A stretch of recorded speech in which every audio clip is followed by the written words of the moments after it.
First of all, before I say another thing, welcome back to a meeting of humans, and how nice it is to see you all. And I'm thinking, have I forgotten how any of you look? No problem. You all are greatly impressed on my mind. So we'll start in a moment with a few practical issues for tonight that I need to highlight. There is no fire drill, or at least non-planned. So if you do hear the alarm, please you make your way out of the building in a calm and orderly fashion as guided by staff. And you can see the green signs lit up. Now, one of the main reason you're meeting in person like this without the need for a ratifying meeting is it's the budget. And all voting has to be recorded. Anything to do with the budget, it needs to be a recorded vote. And so officers will, when it comes to the motion on the budget, call out your names in alphabetical order. Now, please clearly state for, against, or abstention when asked. And just in case there are problems with the acoustics, one of the officers, the monitoring officer, I think, will repeat your name and what we hear so that it can be corrected if we've misheard. Okay, thank you. If you look, you will see around the building podium microphones.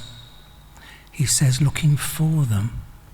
Oh, there are actually, yes. Okay, is there just the one? There is singular.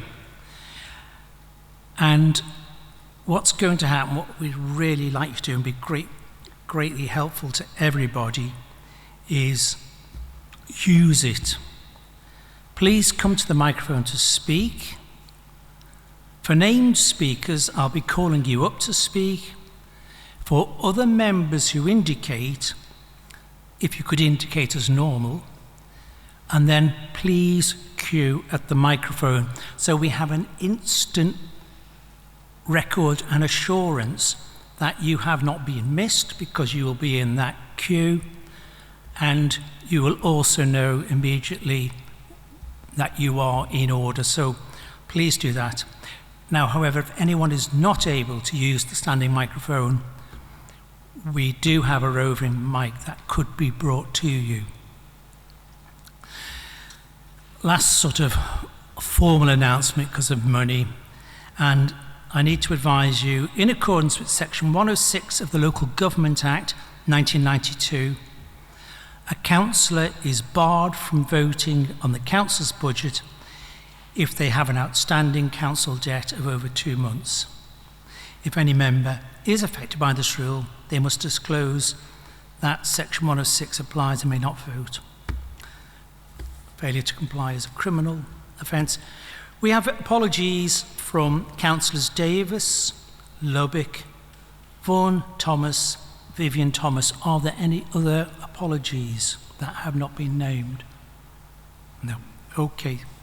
Thank you. Go ahead, Sally.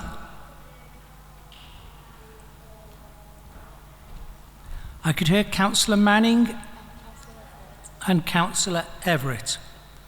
Okay, their absence is noted.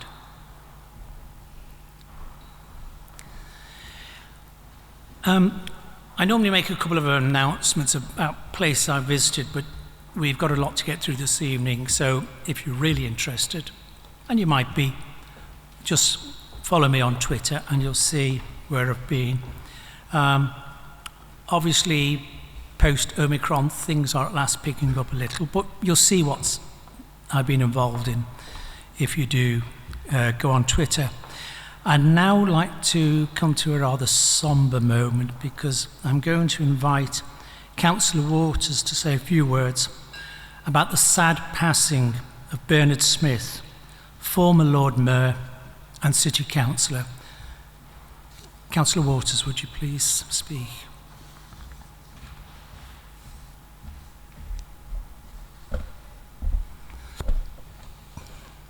Thank you very much, Lord Mayor. Yes, indeed, it is sad news to hear of the death of former City Councillor and former Lord Mayor Bernard Smith. He did die at the end of last year, and this is a first opportunity to remember him. There may well be many councillors here who do not know of him, but I certainly worked with him and knew him well, as did my friend and colleague Councillor Keith Driver. So I'm speaking on behalf of Keith and myself in remembering Bernard. He served in 3 wards across the city: Town Close Ward, University Ward and Catton Grove Ward. He was, as I've said earlier, Lord Mayor in the civic year 1990 to 91. As you would expect, he was an assiduous and hard-working ward councillor and played a full part in the life of the city. And he and his wife Daphne were a very good Lord and Lady Mayoress, and he really relished the job.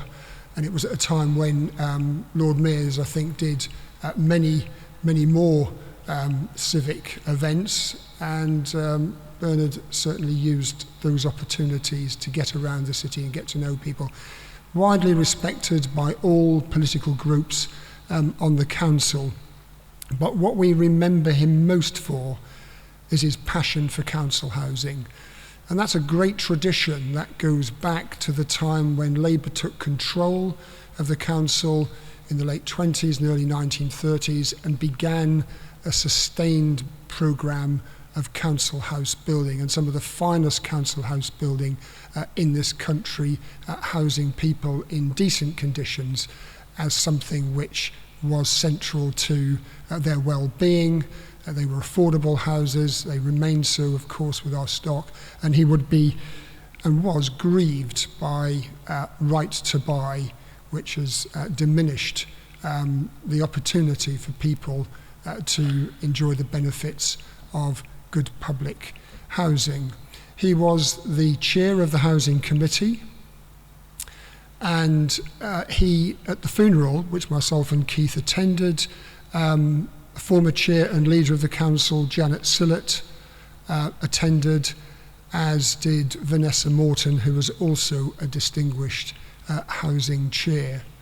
So he is fondly remembered, and his legacy is all about us in the housing that he worked to build and to improve as part of the quality of life of this city. And I know he was absolutely delighted when the City Council won the Sterling Prize a couple of years ago, and that, you know, fits the tradition of that succession of great quality housing of which he played such a central part. So I hope, Lord Mayor, we could remember him with a minute's silence.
Councillor Waters.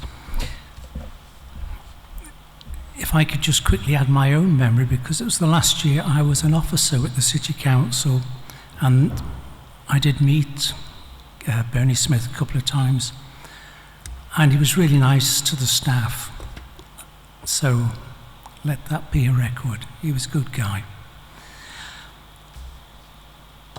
We have no... Sorry, I'm running ahead of myself.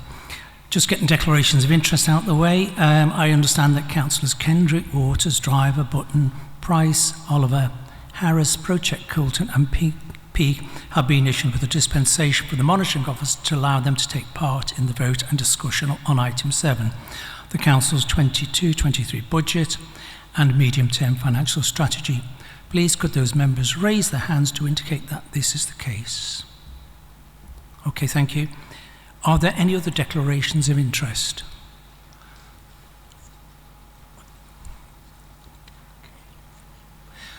Councillor Schmierer, please go ahead.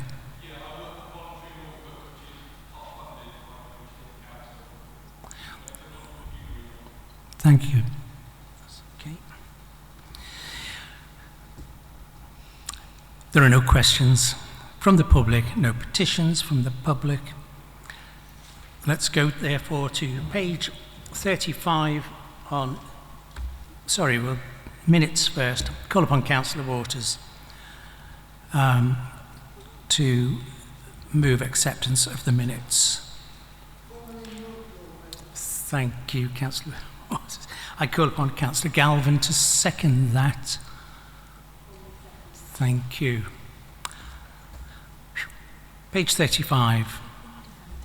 We need a vote. Right. So what we're going to do is ask you, not as we did in the virtual world, we're going to ask you to vote in the usual way in the real world. So all those in favour of accepting the minutes, please raise your hand.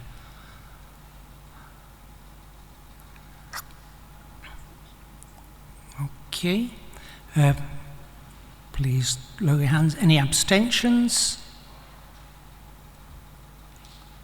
I wasn't present, so I can't really... Oh, but you accept them? Well, I can't speak for their accuracy. No, but we'll take it as an abstention and we'll put it in the big book of history. Somebody abstained on the minutes. Yeah, and it's been carried. Thanks. Right, third time, page 35, corporate plan. An amendment to the corporate plan has been received from Councillor Galvin. Copies have been made available on the Council's website and they have been circulated to members. So I'm just going to test that. So you should all have on your table a copy of the proposed amendment. The amendment will be dealt with in the usual way after the report has been moved and seconded. So I now call upon Councillor Waters to move item 6, the corporate plan, and I believe you're doing a little bit of vying of the time with Councillor Harris. No, not allowed to. Shouldn't have said, I wouldn't have noticed. Okay, 10 minutes.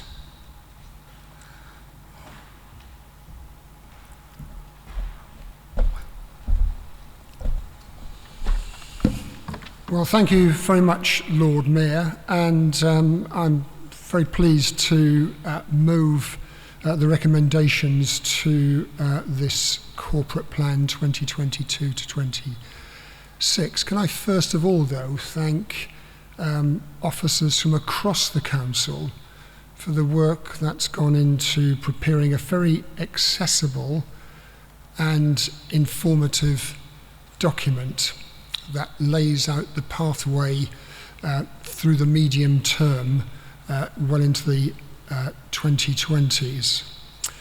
So this 4-year corporate plan is both strategic and ambitious. Its 5 objectives are delivered through a sustainable development model. Now everybody has got a copy of my presentation. I'm not going to flick those pages open, those are for you to do, but I am going to, you'll see, touch upon different aspects of this. So if you want some visuals to go along with my words, the opportunity is provided. So it is not a new corporate plan in the sense that this is a starting point, it is a continuation. And as you know, with our corporate plans, they need revision from time to time to reflect changing circumstances, and goodness, haven't we had changing circumstances in the last half decade that we need to respond to. One consistent thread of what we do as a council, as an administration, is the use of a sustainable development model. So that builds on previous work, and it is to blend economic, social, environmental strands to help create a viable, a livable, and a fair city. Now, failure to invest in any one of these strands cripples sustainability. And you'll hear tonight from council colleagues describing investment across the whole of the city designed to meet the environmental, economic and social needs of Norwich. They will also be talking about a better partnership with central government, because central government has a part to play in the success of our strategies.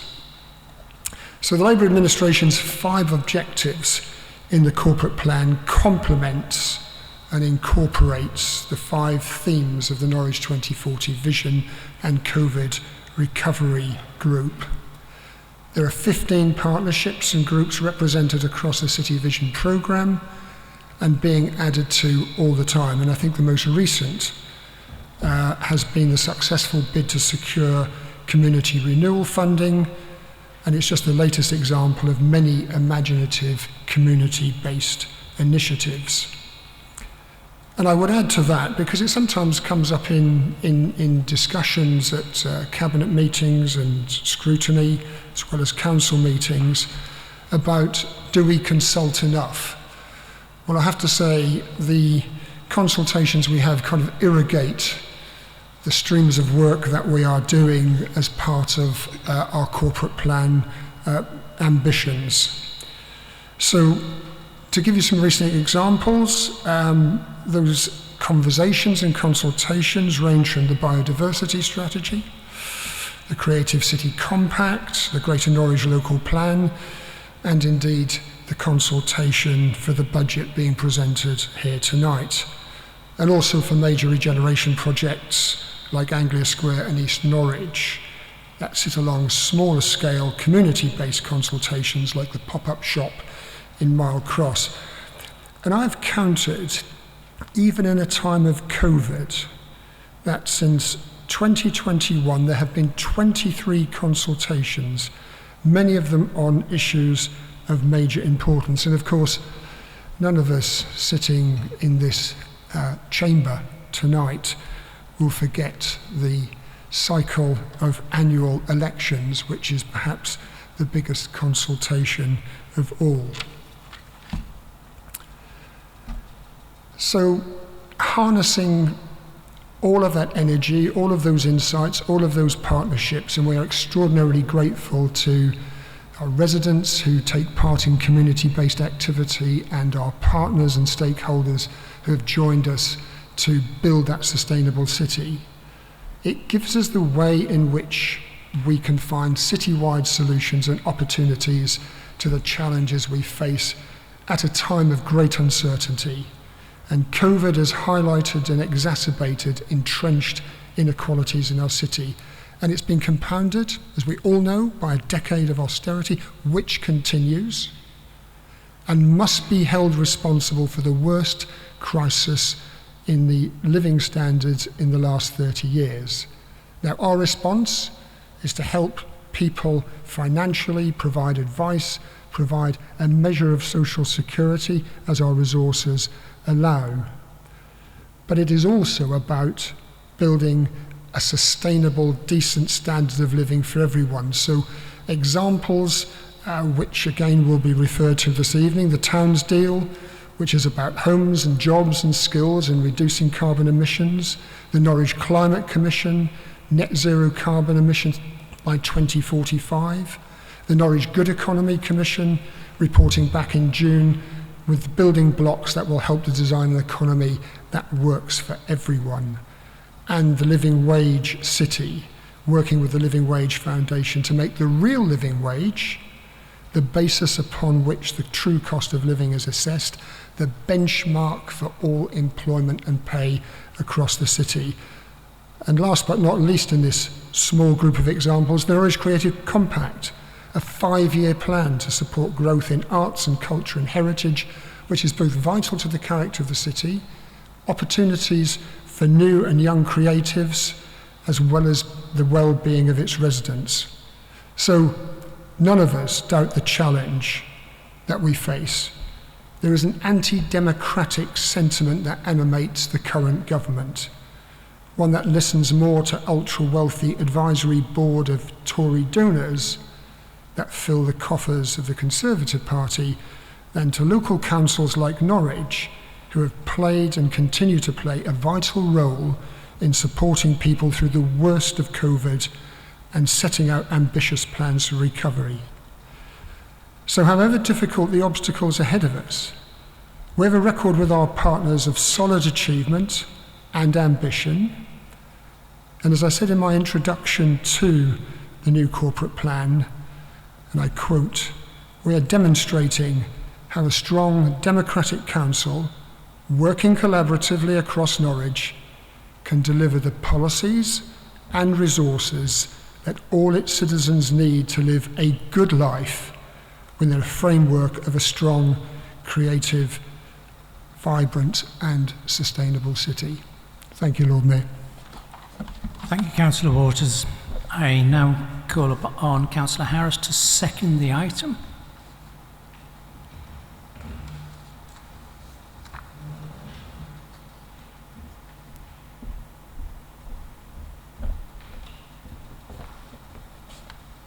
Thank you, Lord Mayor. I think you've all got the papers in front of you, so I'll refer to first and second slide once I get going. I'm delighted to second this paper, and I think that you will all agree that Councillor Waters has given a powerful presentation. As a council, we have continued to rise to the challenge of steering our fine city through the pandemic, of supporting our residents and businesses where life has thrown up so many challenges. There are some things that never change. Everything that we achieve must be set against the backdrop of a Tory government which again and again has slashed the funding for local government. A vast amount of work has been undertaken within our housing service, but I want to pick out some key areas which this corporate plan delivers. As a Labour administration, we are determined to keep building new environmentally friendly homes to meet the need for social housing in our city. We have a pipeline of sites, and we now have a housing delivery team who are driving this forward. For example, 3 Score Phase 3 with 52 more council homes to be built to Passive House principles. Argyle Street, a development of 14 homes which should go to planning later this year, followed by the Mile Cross development. Then there's the King's Arms site. It was a bold decision to use our compulsory purchase powers to acquire this neglected site from a private owner to transform it into much needed family homes. Real positives, giving people housing choice, happening because this council and the decisions we take tonight. At the same time, we must continue to invest in our current housing stock and improve the energy efficiency of that stock. We have invested in a new housing IT system to deliver efficiencies, improve services for our tenants and remove problems associated with information being held on separate databases. In April, we will have the repairs and maintenance service within our own company, NCSL, and the property service will be back in City Hall, a bold step which will lead to efficiencies and improvement of these services. The £0.75 million proposed budget for the Capital Estate Aesthetics Programme shows investment in our communities. Small improvements have big impact. We have a Tory government which needs to take action to address the housing crisis, but it is completely out of touch with the needs of so many. They need to put money into building new homes for social rent, not simply to say that they've lifted the borrowing cap. They need to remove restrictions on how we are allowed to use our retained right to buy receipts, Relaxation of the rules last year does not go far enough. We need certainty over the future rent-setting policy for our long-term planning. We lost over £200 million when the Tory government imposed a 1% rent reduction for 4 years. Money lost forever. Think of the homes, improvements and benefits which could have been delivered. They expect us to deliver vitally important services to the most vulnerable members of our community through constantly chasing and competing for short-term funding pots. While we are exceptional at chasing funding, this is time wasted. We have a gold standard homelessness service where prevention is key, but we need long-term certainty over funding. This Tory government can find money for their friends, but not for local government and our communities. So please vote for this bold, strong and achievable corporate plan, which will improve lives, give security and opportunity to the many, not just the few in our fine city. Together we will keep changing lives for the better. Thank you, Lord Mayor. At this point, we'd like to look at the amendment proposed by Councillor Galvin. I'm going to call Councillor Galvin to speak in a moment. Can I just remind everybody, this is about an amendment, and whether you think this is the bestest ever corporate plan or the worst corporate plan in the world is beside the point. Whoever speaks is arguing for the motion, for the amendment, or against. You'll have plenty of time in the discussion afterwards, but I want you to remember that. Focus on why you want the amendment or why you don't want the amendment. Okay, Councillor Galvin, please go ahead.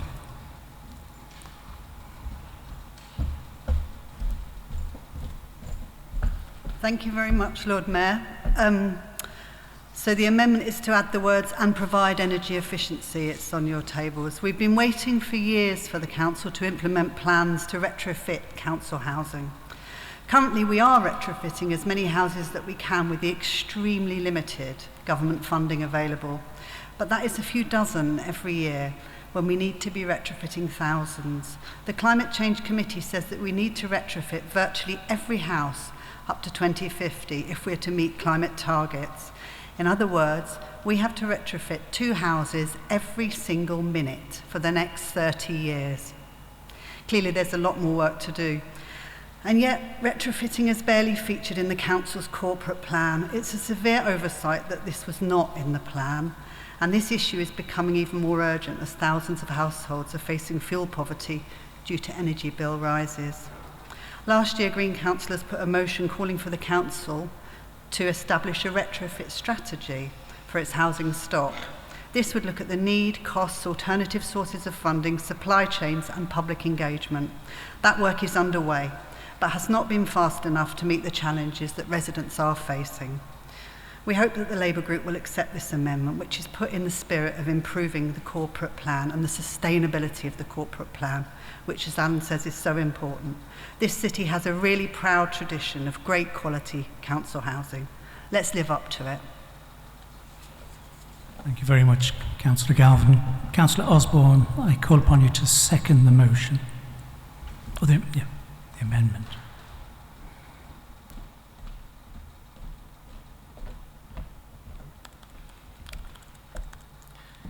Thank you, Lord Mayor. We all know that we're facing a cost of living crisis, with energy bills going up 50%, thousands of households facing fuel poverty, and thousands living in cold and unhealthy homes. And fuel poverty already kills 10,000 people every year in the UK, including here in Norwich, and that's only going to get worse from April. And we are particularly badly affected in Norwich in some cases because we have lower incomes and less of a supply chain for insulation in Norfolk as a whole, compared to some other parts of the country. And the reason that we're in this situation is because there's been no coordinated attempt to insulate houses at a national level, but also, I have to say, at a local level. And that's why we're pushing for energy efficiency to be at the heart of the council's corporate plan, as well as the council's budget.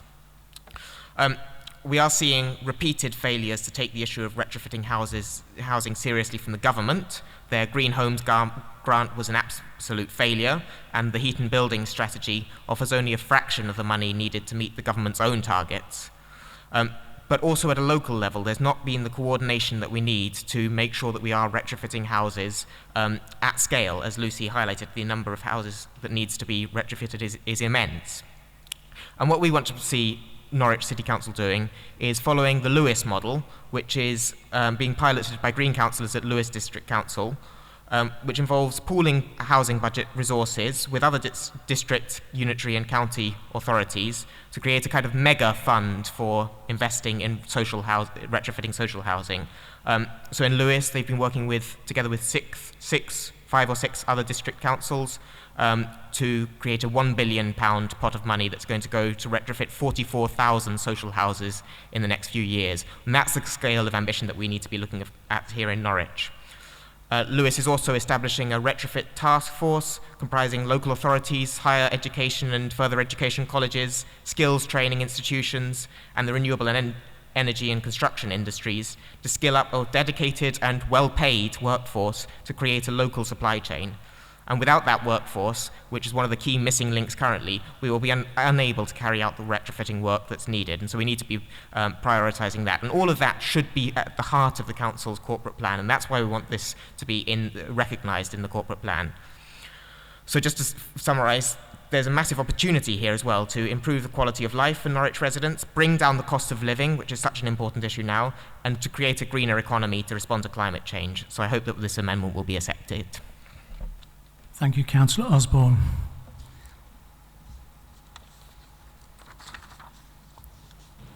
I'm going to call upon other councillors who indicate, and I've already got a shopping list who've pre-indicated. Oh, no. So I haven't. Anybody else want to speak? Councillor Sands indicated, Councillor Waters has indicated. Councillor Brochek-Colton's indicated. Would you like to come up to the podium? You indicated first. Councillor Sands.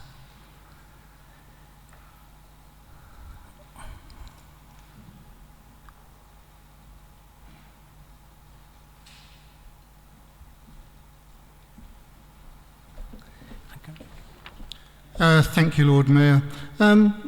Interesting amendment or series of amendments. Can't say I disagree with it.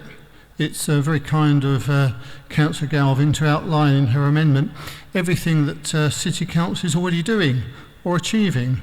As far as retrofitting goes, City Council has had a long programme of retrofitting. I'm happy to take any Green councillors around my ward and show them a number of non-standard houses that have had, going back over a number of years, a lot of retrofitting, external insulation, roof insulation, all sorts of things, double glazing. So it's not as if this programme hasn't been done. This amendment, while no one's going to disagree with it, all it does is it outlines what Council is already achieving. Thank you very much. Thank you, Councillor Sands. So I've got Councillor Waters, Councillor Brochek-Colton. Could I? Yes? Julie, sorry. You just want to speak on the substantive. So on the amendment, Councillor Waters.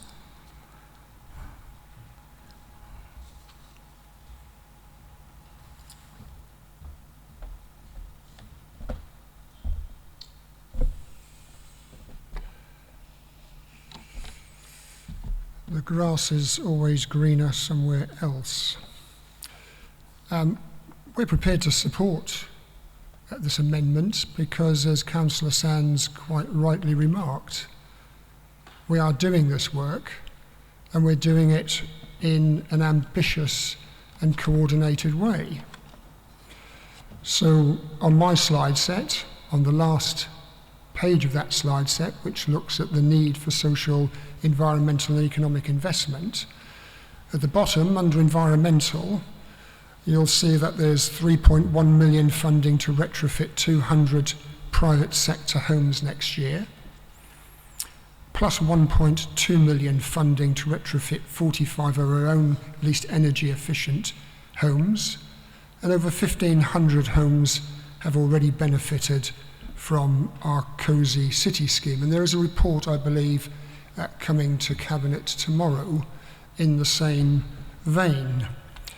So we support it because we're doing it.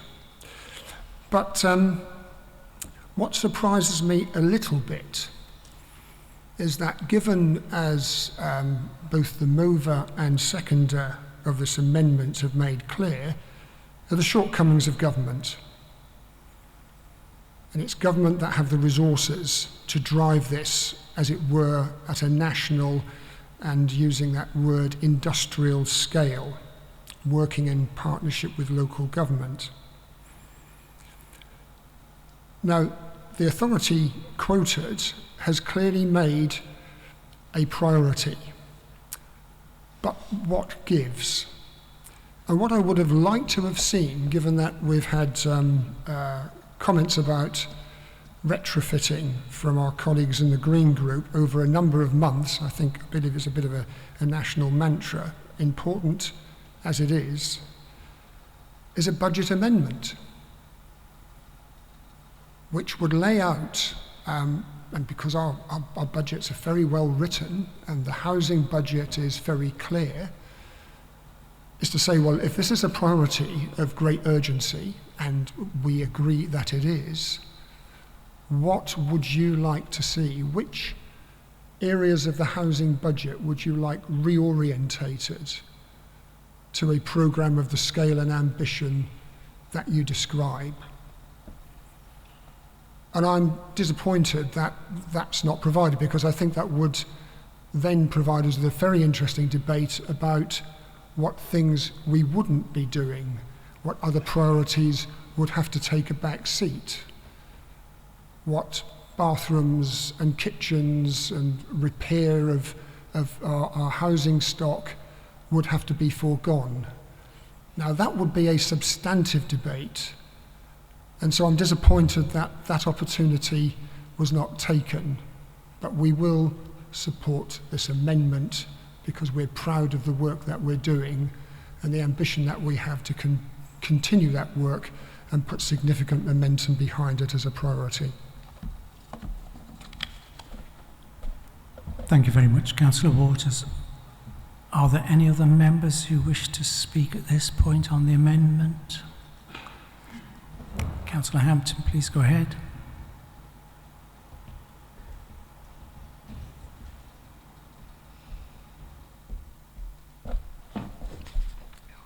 Thank you, Lord Mayor. Colleagues have covered a lot of what I was going to say. I'm happy to support this amendment in, I think the spirit is there.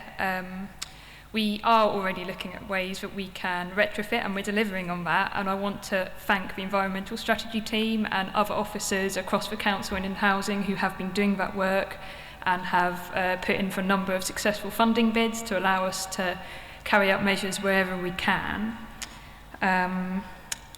But I think the reality of this is there is no fail-safe, one-size-fits-all model for councils, any council, to be able to pick up and solve this problem locally, as has been covered and as I will touch upon again later in the meeting. We do need the government to step up on this. So happy to support it. It's the right words to be saying, and I think our track record shows that we are willing to take this seriously, and we are willing to look at any models, case studies, examples that people bring forward to us and see what will work for Norwich. So thank you, Lord Mayor. Thank you, Councillor Hampton. Anybody else wish to speak on the amendment? No. Okay. Councillor Galvin, you've got 3 minutes. Do your stuff. Thank you very much, and thank you, Councillor Hampton and Councillor Waters, and thank you everyone for supporting this. We're very glad to work in this spirit together. I accept that there's not enough government money. I accept really also that this really does need to be forthcoming from a national level to the scale we need. But I don't accept that we don't do anything. And it's very urgent, the situation we're in. We have to step up. We need to step up. So the money that's coming to the council, I think 5 million, it's all government money, and that's very good, and 200 homes is very good, and at the moment we retrofit about 50 to 200 every year. But this needs to be inbuilt. That's why we made this amendment. We do agree that it's so important that it should be a budget amendment, and our budget amendment does actually feature, as you know, an officer who would work in a cross-cutting way to do this. So it is in our budget amendment, but I do accept the challenge to write a budget amendment for next year. If you're keen on having one, we'll start working on it and we'll discuss it next year, and I hope you'll accept it, having commissioned it now.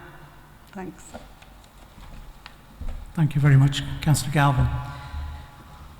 We'll now move on to a vote by show of hands.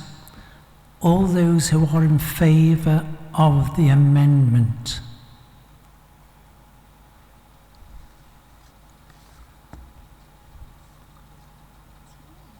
Unanimous.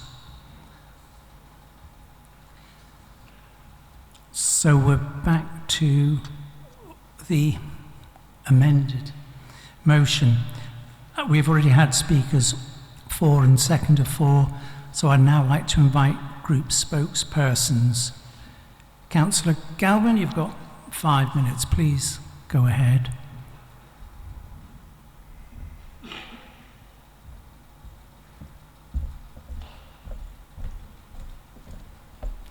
So, as we've heard, the corporate plan is our council's key document. It sets out priorities and measures for how we will achieve them through till 2026. Clearly, it's very, very important. As councillors, we represent our residents and the political parties they've elected us to bring into the council and priorities. So over the past year, we've inquired many times, individually and as a group, into how we may be involved in shaping the corporate plan. But we've found no way in. The plan was being developed, we were told, and we would see it in draft. Indeed, it was developed over the past 6 months by officers, the leader and the cabinet at an away day. And it's true that it came to scrutiny committee in January for 1 2-hour session where we got a couple of words changed. Admittedly, these were important words, and more on them later, but councillors from all parties here have not really been able to input into this plan. No one could argue with its overarching vision that Norwich is a creative, fair, livable, connected and dynamic city, nor with the idea that we have a clear plan with an action plan, and it's very clear and good actions. However, this plan misses a vital ingredient. Norwich City Council is a democratic institution. The plan lacks direct input from its communities and councillors. I accept there are lots of consultations, but there's no actual way to influence this plan. It's a poor substitute for having this direct influence on the plan, but I'm going to share some of the gaps in important areas of community, equality and carbon.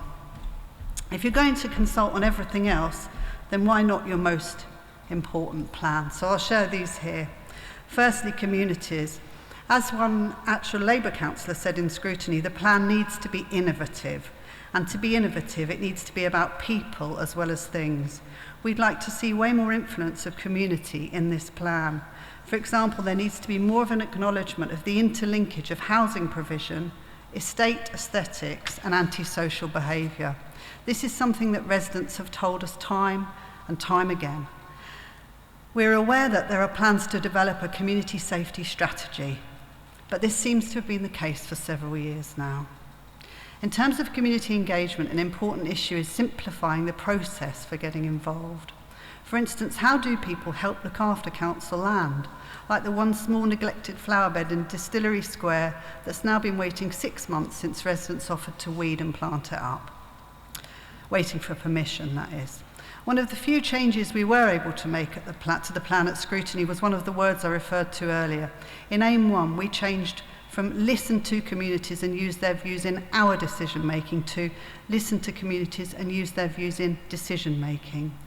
Small, perhaps, but an important distinction to lose the word our there, because our, of course, should be all of us when we're speaking as a council. And words matter. Secondly, equality. As another Labour councillor said, the cost of living crisis currently playing out needs to be addressed front and centre in this plan. As a bedrock to this, we need to start at home and raise terms and conditions for our own NCSL workers. The future pipeline for NRL should also be accelerated to make more homes available. On a wider point, participatory budgeting is desperately needed. This was last financed in 2010, and nothing seems to have come out of it.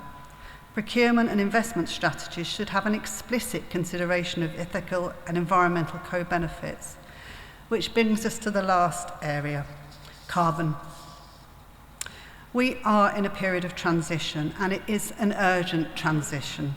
We need to have a city-wide, measurable emission reduction target to demonstrate leadership. As Councillor Carlo suggested at scrutiny, the plan could have created a senior-level resilience officer with cross-cutting council responsibility to ensure the council is working towards and supported in achieving net zero targets. We need to see a KPI for an increase in EPC ratings for council homes. Retrofitting needs to come not only through external grants, but through our own housing maintenance as well, and through leveraging alternative sources of finance. We need an alternative strategy of land use to existing car parks. And the two other words that were changed, from work with partners to move towards sustainable transport and improve air quality, to work with partners to increase sustainable transport and improve air quality. So we now have increased rather than move towards sustainable transport. Small steps, but we want to take big ones together. And the more people feel they're involved in decision making, the more they will want to be engaged and create a better life for everyone. Miss, yeah, can you wrap up, please? Thank you. I'm going to call on Councillor Wright in a moment. And can I just comment that you councillors are reminded not to leave the room. You might well miss some really important parts of the debate. But of course, if nature calls, that's one thing. So please try and stay in the room. Councillor Wright, please go ahead.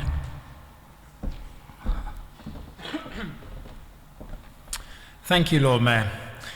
In many respects, it's quite timely that the Council's 4-year corporate plan is being renewed as we begin to return to normality following 2 years of COVID-19. COVID-19 highlighted the inequalities faced by our citizens, those for whom the change of life was quite straightforward, and those for whom life continues to be extremely difficult. As the Leader of the Council notes in his foreword, Brexit isn't done, and will continue to place significant challenges on the Council and the people of this city for years to come as we continue to work through these unnecessary changes.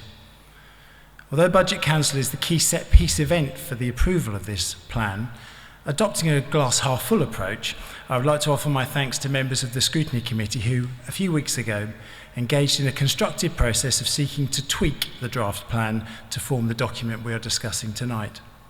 I would also like to thank Cabinet for taking on board some of the scrutiny recommendations, and to Councillor Jones for bringing an amendment that strengthens the wording outlining the commitment to the Private Renters Charter.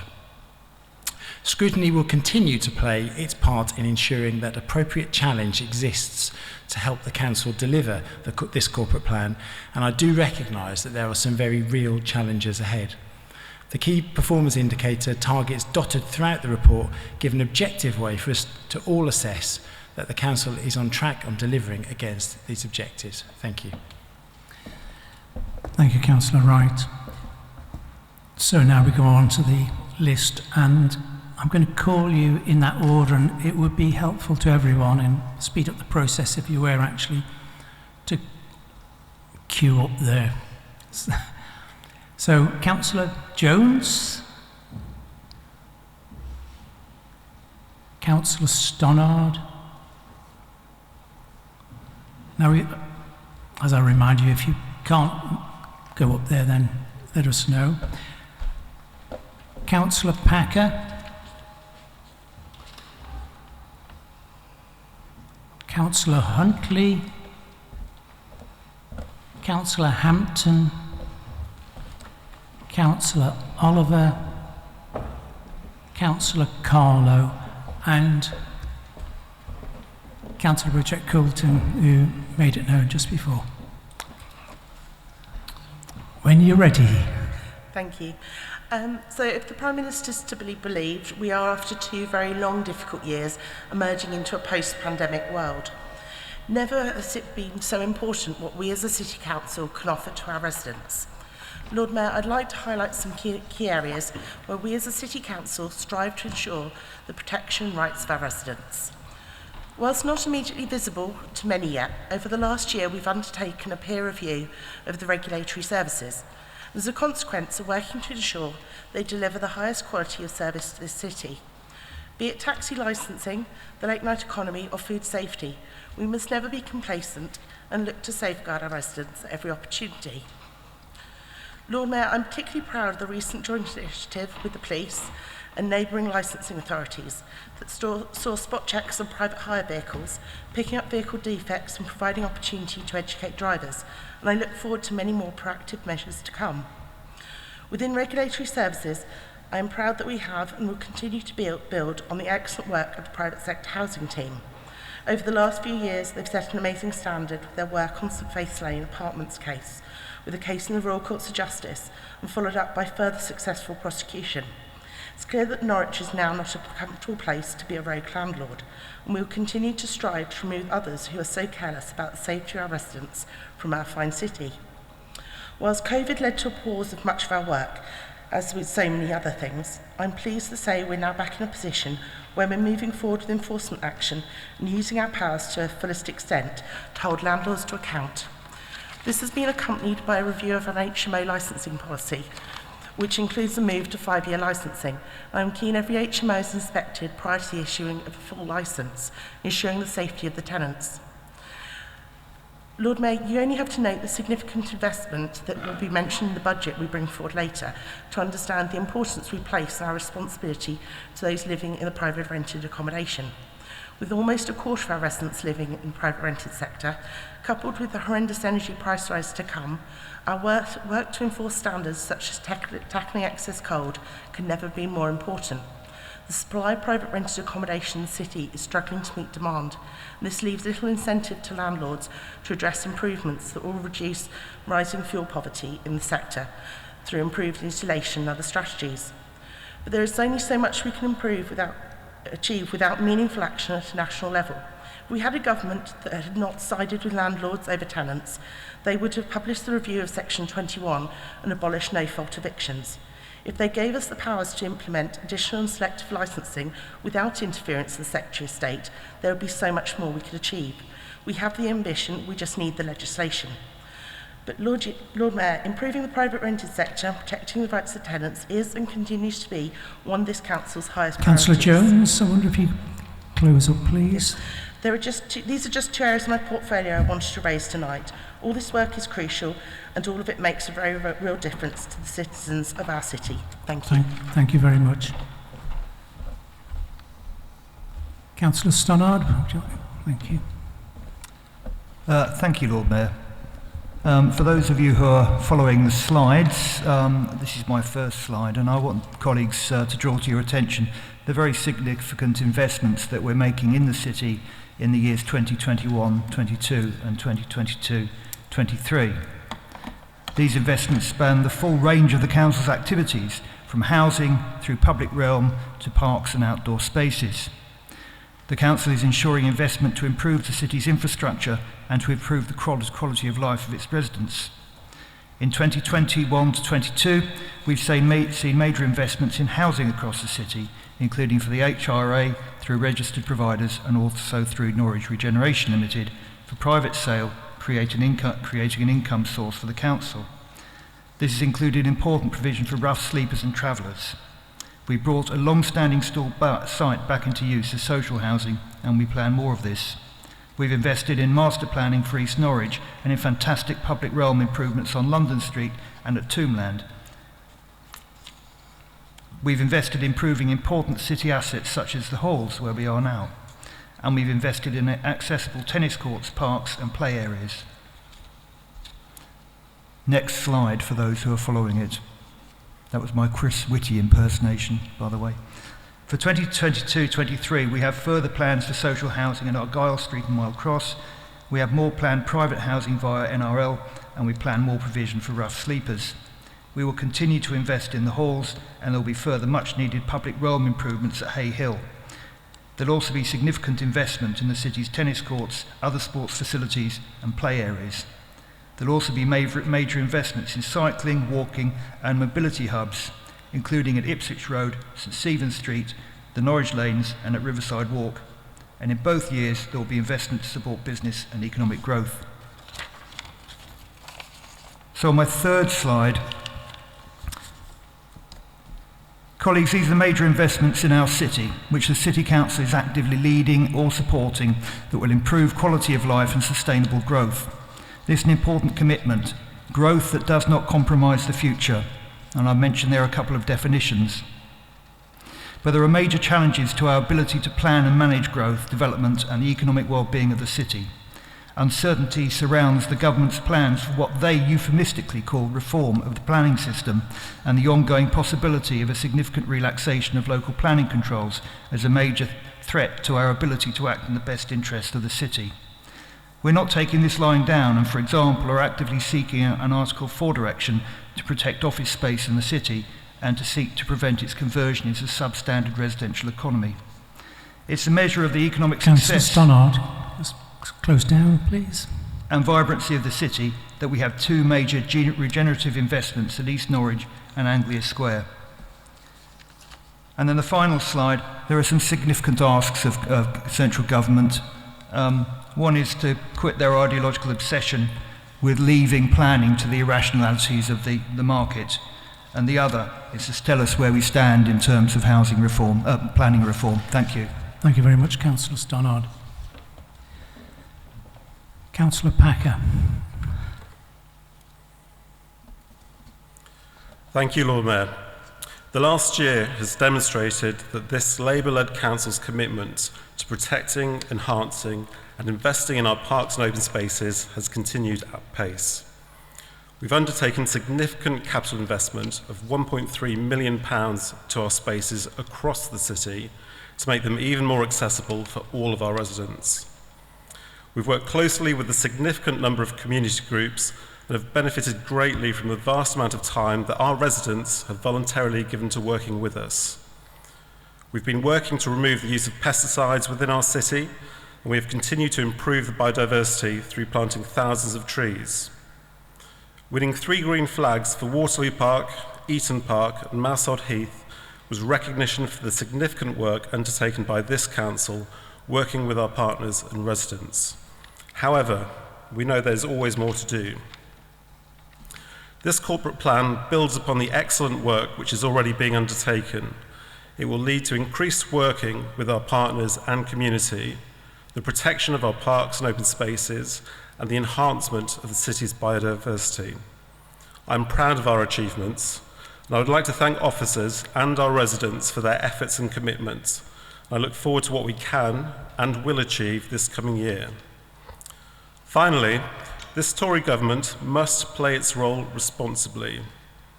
We live in the society we do because of the decisions of policymakers and those in government. And over the last 12 years, these have damaged and weakened our environment, leaving local authorities and communities to fill the void with ever-decreasing resources and, in some cases, power. However uncomfortable for some, we cannot ignore the importance of structural factors such as this for why we face the issues ahead. We too have a responsibility to point this out and ensure the public are informed. 3 simple starting points for this government would have a significantly positive impact: to make the provision of parks and open spaces a statutory service, to adequately fund local government to provide these spaces, and to provide better support for our market traders and small businesses. Recent history has not shown the coalition or subsequent Tory governments to be supportive of local government. I can only hope that this changes, and quickly. Finally, Lord Mayor, in reference to Councillor Galvin's comments about councillor involvement in this corporate plan, I would highlight that not a single opposition councillor approached me about aspects of my portfolio for the production of this corporate plan. Perhaps some councillors find it easier to concentrate their time on the building of tennis courts instead. Thank you very much, Councillor Packer. With 8 seconds to spare. Councillor Huntley.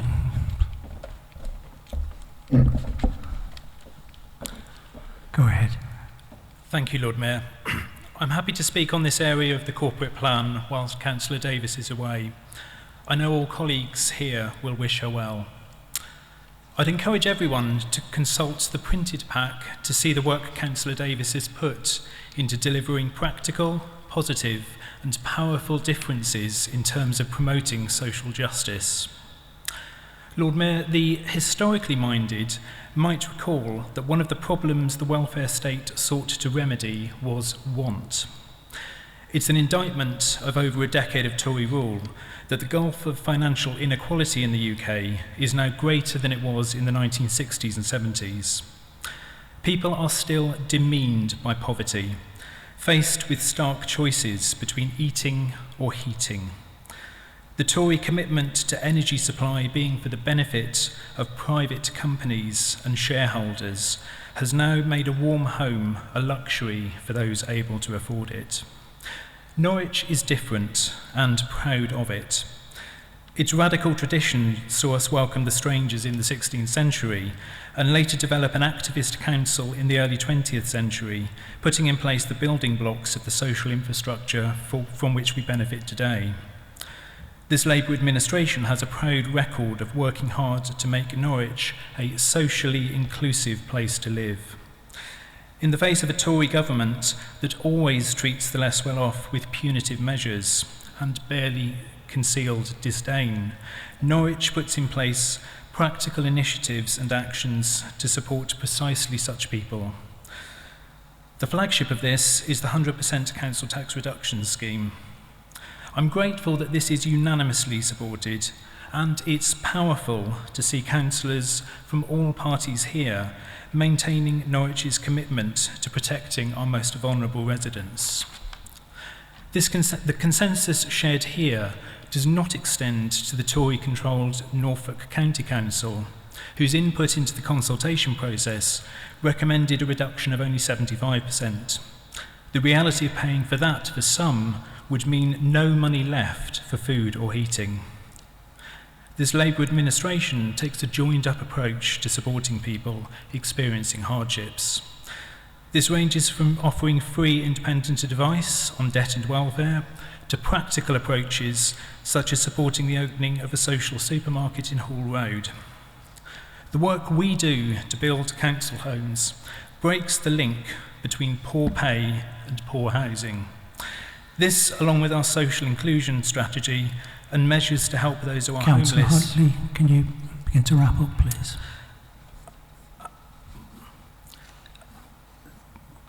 This, along with our social inclusion strategy and measures to help those who are homeless, are practical and important measures. These are on-the-ground examples of municipal socialism. As a socialist, I would urge all here tonight to vote for this plan. Thank you. Thank you, Councillor Huntley. Councillor Hampton, would you please speak? Yep. Yeah, go ahead. Yeah. Thank you, Lord Mayor. I am really pleased to be speaking to this as the Cabinet Member for Climate Change and Digital Inclusion, a new position, bringing together two crucial components of building a sustainable future for Norwich. On climate change, as a council, we've now reduced our own carbon emissions by 71.1% since 2008. A great achievement, but we're not going to be complacent. Work continues towards our 2030 net zero target. We also recognise the leadership role we have in reducing citywide emissions and have brought the city's net zero target forward from 2050 to 2045. The new Norwich Climate Commission will play an important part in driving the collaborative approach required to make that a reality. The energy and cost of living crisis is unfortunately hitting too many of our residents hard. We continue to offer support to those who are struggling, and work has been ongoing to deliver retrofit measures to homes to both lower bills and cut carbon emissions. There are at least £4.3 million worth of retrofit works in the pipeline, plus our Cosy City scheme continues to support private residents to make their homes more efficient. On digital inclusion, customer service and IT, as well as pushing forward with improvements to our own internal IT systems, we've continued to improve the online services our residents use, while making sure there are offline alternatives for those who need them.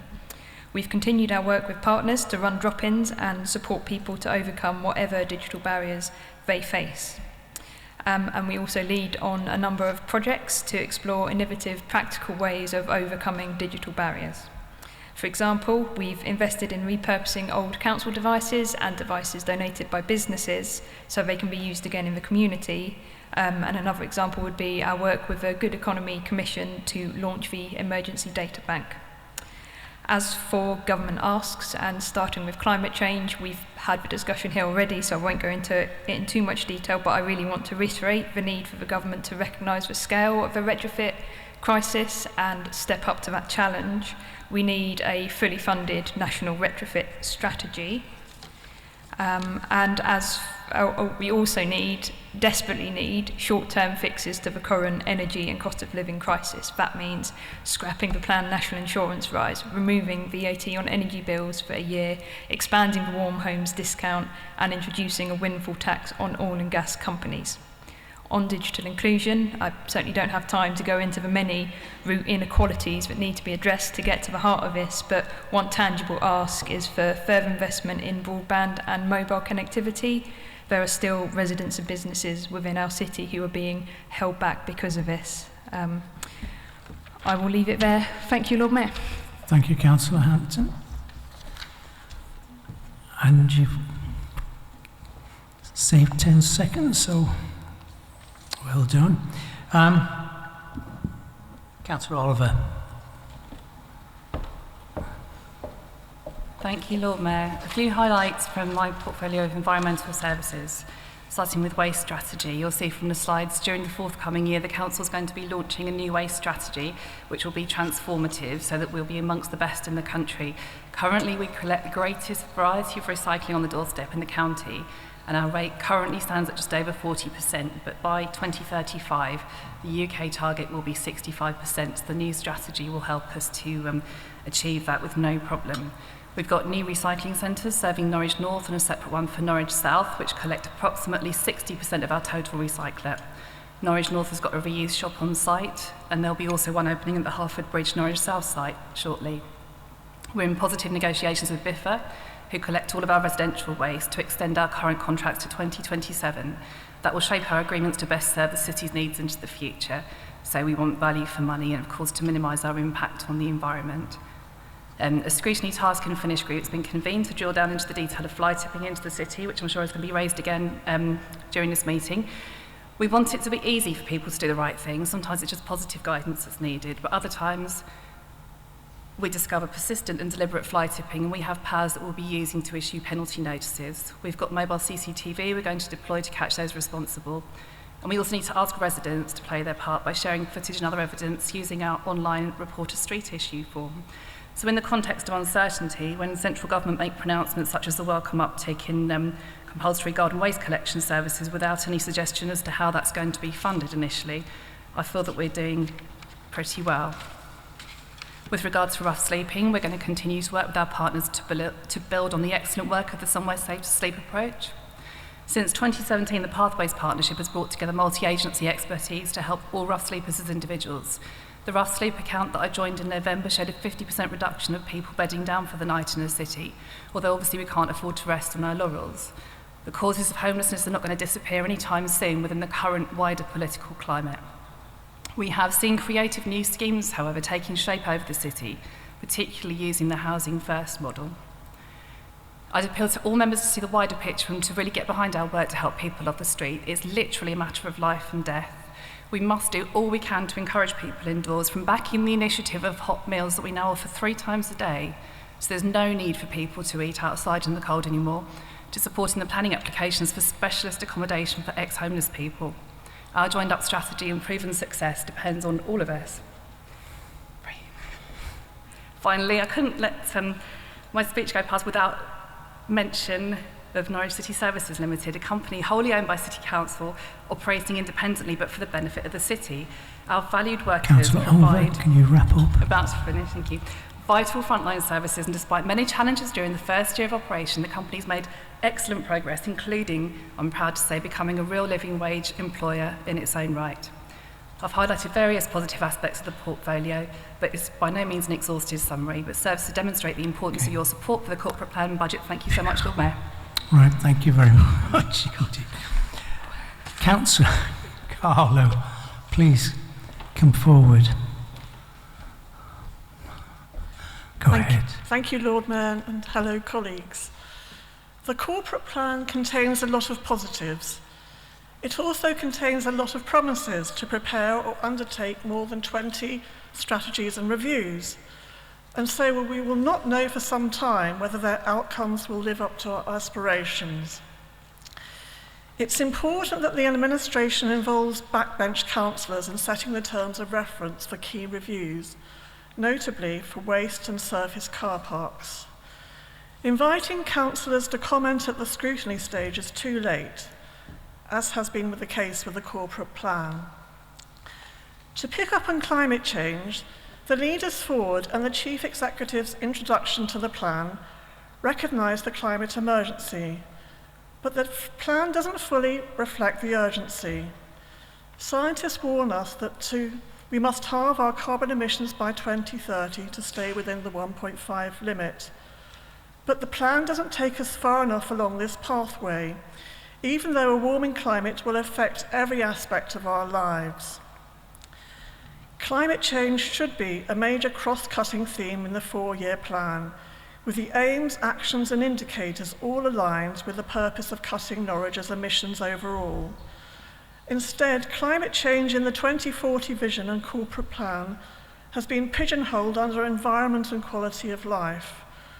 The carbon reduction indicator in the plan is restricted to the Council's own operations, and there are tensions between some of the proposed actions, especially in relation to car parking. Businesses and would-be entrepreneurs looking at the vision and plan would not see any explicit messages about the need to create a low-carbon, green, circular economy. The 2040 vision refers to clean energy under a livable city, but a low-carbon economy involves much more. For example, waste minimisation and localisation. There are many opportunities for creating a low-carbon economy. The huge homes programme underway in Greater Norwich is a ready invitation for new businesses to design, manufacture and assemble ultra-low efficient modular, ultra-low energy efficient modular homes, along the lines of pioneered by the Climate Innovation District in Leeds. Transforming the economy to low carbon gives the scope for improving wages and skills. Norwich has a lower number of small employers, such as product designers and workers in lower supervisory and technical occupations, such as electricians, than in Norfolk and England. Councillor Carlo, can you begin to wrap up? Go ahead. It's important that the Council should shout out about their plans for building a low-carbon economy in their local strategies. In Norwich, we should not have to wait for the Good Economy Commission and the Climate Change Commission to point out the obvious. I just wanted to add a point about the tennis courts, given that they're raised by several cabinet members. I want to put on record that the Council has ruined what once a beautiful set of green, intimate, historic tennis Carlo, courts that's by not putting really in on. floodlights, Please weather courts. step down. Thank you very much.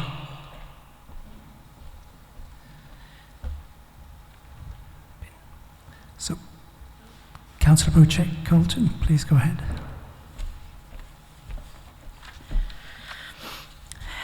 Thank you, Lord Mayor. I would like to say a few words on how we work in order to serve the city better, building on our COVID-19 response. As many of you know, I manage the Silver Road Community Centre, and the last 2 years have shown just what can happen when you have volunteers pull together. Strong communities stepping in when the Conservative government fails again and again have been the story of so much of the last 24 months. Once COVID set in, the bookings to our rooms ceased, As food hunger and poverty rocketed, we immediately decided to start our food bank, which, being open 2 times a week, helped hundreds and hundreds of people in our Sewell and Norwich community. Our Labour-led council then gave us help with the business grant scheme. This helped us so much to be able to remain as a community centre. I know that without our volunteers through these 2 years, we wouldn't have survived at all. We achieved loads. 10,000 packed lunches for the children in NR3, not just those who had free school meals.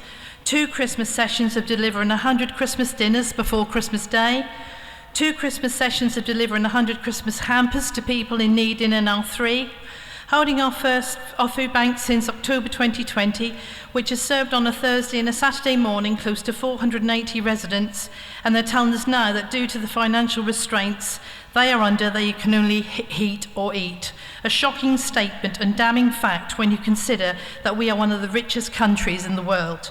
Community Fridge opened since October 2021, where community can come for fresh bread from the bread source and end of sale by date fruit and vegetables.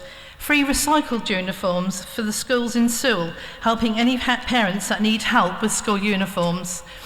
And this past Christmas, we worked with the receptionists at the Sewell schools and gave out 150 £50 vouchers for a local supermarket, and had feedback that we made so many families have a better Christmas. This is just some of the fantastic things that have been done, and lots of communities in Norwich have also played their part like we have. Now that we hope COVID is going away, we have opened our own Silver Wellbeing Cafe, which is opened on Wednesday afternoons, and there are lots of things happening there. You can come in for advice on housing or debt, try some seated belly dancing, do arts and crafts, or twice a month sit down to meals together, made with food which we have in the food bank, showing people how to make healthy and nutritious meals. Things like this bring people together, support one another, and help them to move forward after being isolated through COVID. COVID has been a horrific experience for everyone, and I'm sure everybody here tonight has known someone who has gotten Council, it, maybe even lost their lives or are suffering from long-term COVID. These people will need help with their mental health over the coming months to stop feeling so isolated and feel human again. So please vote for this budget tonight, which invests in our community centres, volunteer groups, and the people who do so much for our city and its people. Thank you, Lord Mayor. Thank you.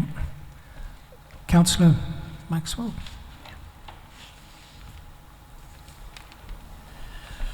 Follow that. Thank you, Lord Mayor. Go ahead. I'd like to talk about the social housing decalmation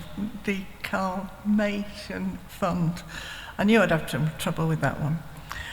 In relation to Gail's speech about on the corporate plan, about and having to bid and chase for money, this is a perfect example.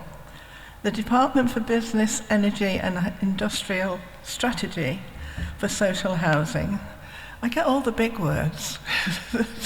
So, funding of £900,000 was awarded by the BEIS, match funding required from Norwich City Council, which constituted £300,000, and is already within the proposed 22-23 HRA capital programme. A total, therefore, of £1.2 million is available to support this initiative. 45 homes to be upgraded to EPCC rating. It's really, really very good, but the trouble is we have to bid for it, and you don't get much time. And once the money is there, and to give you a perfect example, and then a positive was what I've just been talking about, and a possible outcome in our bid. But time constraints are an excellent example of how successful we are at bidding. I can't read my own writing at the moment. But it shouldn't be done by this. But well done to Councillor Harris. Thank you. Thank you very much, Councillor Maxwell. Councillor Osborne. Thank you very much. Yes, I just want to highlight something that was actually raised at scrutiny, but was kind of ignored subsequently. Councillor Osborne, just make sure you're talking on the corporate plan. Yeah, this is on the corporate plan. In the corporate plan, it refers to a review of potential development sites, including surface car parks, to improve their management and develop a pipeline of potential housing development sites. This is something that Green councillors are obviously very pleased to see, because we've wanted to see car parking space be turned into housing space for a long time, which would also hopefully bring in an income for the council. But further down in the corporate plan, it says, develop a strategy for the council's car parks that will both maximise income generation and ensure the most effective use of these assets and ensure the sustainability of the current agency agreement with the county council. So there seems to be two competing priorities there. One is to keep the council's car parks generating revenue from people driving into the city and parking there, and the other is to look at developing them into housing. So I want to know which way we're going to go with that, and I hope to see in the corporate plan next year a firm commitment to developing these into housing sites and a plan of how we're going to do that. Thank you very much, Councillor Osborne. Councillor Champion. I almost forgot to say, thank you, Councillor Packer, for suggesting that Councillor should write to you. I have actually written to you a number of times about the markets policy, right. which I haven't received any reply to. Thank you. Councillor Champion. Thank you, Lord Mayor. Good evening. I'd also like to make a comment with regards to Mr. Packer's comments, Councillor Packer's comments. I've been litter picking continuously for 2 years in Sewell. We've been dragging things. This purely is in relation to this, in relation to the comments. I feel that what has happened is that it's been cherry-picked. You're literally cherry-picking examples of what's going on well in Norwich, but there are plenty of neglected green spaces. And I just find it awkward that what we are discussing here, that it's like you're slapping yourself on the back. And then you take the audacity, and I do think it's quite audacious, to take quite a low political partisan blow about a community consultation on tennis courts. I do appreciate you came to a community consultation recently with a community group I've been working with, and you did remain there for a few minutes, and we appreciate that. But I think at a broader scale, I think there's a lot missing here, and I would just like to take objection to it. I feel there's a lot of partisan point scoring in a budget meeting. We're not talking about the budget, we're talking about the corporate plan. Oh, the corporate plan. My apologies, okay. I'm quite new to this whole thing. Thank you very much. I just felt it was worth saying. Thank you very much. And we've got a late entry, but just as welcome. Please go ahead. A late entry. Just wanted to pick out a couple of points of the corporate plan. Number one, on page 63, we've got determine an application for Anglia Square. And I think that's a really positive thing to have in the corporate plan, although of course it's within the remit of the planning committee, which is non-party political. But we've talked a lot about the need for more council housing in this meeting already, and that's an aim I totally support. And yet, Anglia Square is only putting forward 10% affordable housing across what's going to be such a massive development in such a crucial area of the city, that between that and Norwich East, within our boundaries, they're the two big chances for really good quality housing development within our city, and good quality has to mean high numbers of affordable housing. Again, I'm aware the planning committee is non-party political, but I think I've been asking for a copy of the viability assessment for Anglia Square, which the council has signed off on, essentially, that this is what the developers think is viable. And I want to know why we're not pushing for more in these big developers at the initial planning stages, when our planners are talking to the developers and saying, actually, no, we're not going to sign off on this. We're not going to put it for approval unless you make a serious effort. And on the line about the car parks as well, about review of potential development sites on page 64. Again, the council's going contrary to its own policy on this. There's a site in my ward, designated for housing, former car park site, perfect. Fits lovely with this element of the corporate plan that we're putting forwards. And yet again, the council proposed it for a development that was not affordable housing. And when we're making these kinds of decisions on our planning committee, And the officers of our council are pushing these kinds of decisions to be made by the planning committee. How are we hitting these areas of the corporate plan? Thank you very much.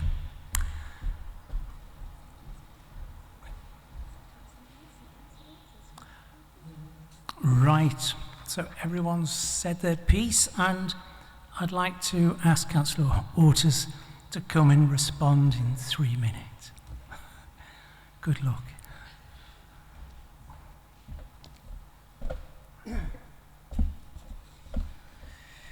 Well, thank you very much for all the comments that were made and the presentations by my cabinet and other colleagues in the administration.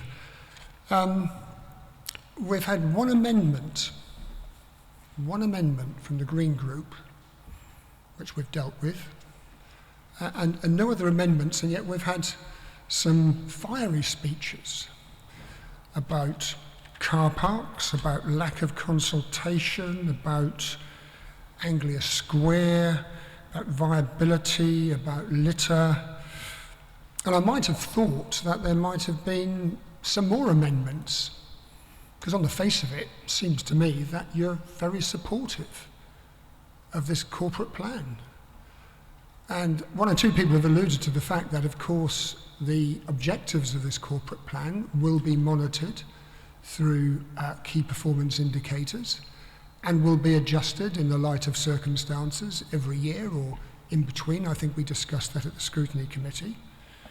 So everything is in the frame for further discussion and further dialogue. And I am amused, Lord Mayor, that there seems to be a sense of the Green Group feeling that they are in the situation of mushrooms and in the dark. But you know, many of the policies that appear in the corporate plan are ones that have been developed over time, have come for debate in council. I think, for example, of the iterations of the COVID recovery plan, which have been discussed on a number of occasions.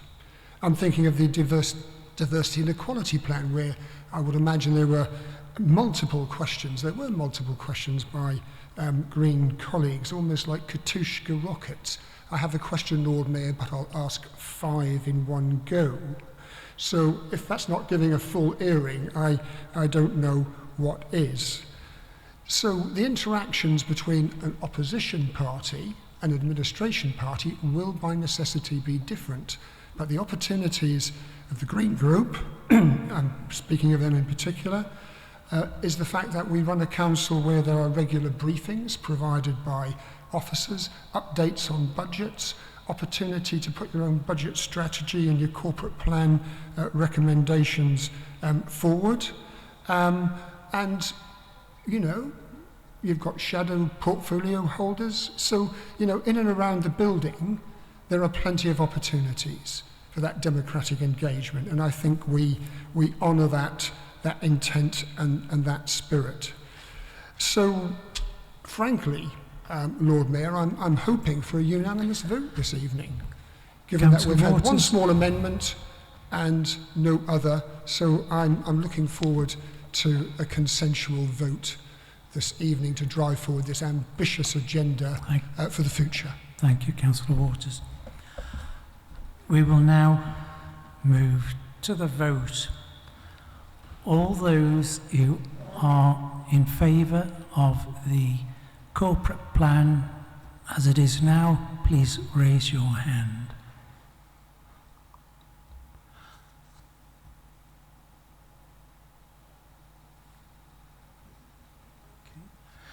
All those who wish to vote against this corporate plan as it now stands,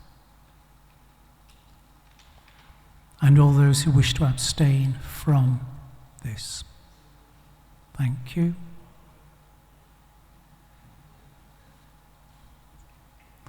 Okay, the motion has carried. We will now move on to item 6, the Council House Reduction Scheme, and I call upon Councillor Kendrick to move item 6. Go ahead. Thank you, Lord Mayor. I'm glad to believe that this report will receive universal support in this council, that Norwich City Council should continue with a 100% council tax reduction scheme for the poorest residents in our city. In the east of England, only the Labour-controlled councils of Cambridge, Ipswich and ourselves have a 100% system. So does the Labour-controlled Oxford City Council. Living and representing North Norwich, I meet many people who are helped by this scheme either because they are on low pay or living on benefits, such as the pittance you receive if you're on a universal credit. At least if they live in Norwich, they're a little better than elsewhere in this county, due to our 100% council tax scheme applied by this city council.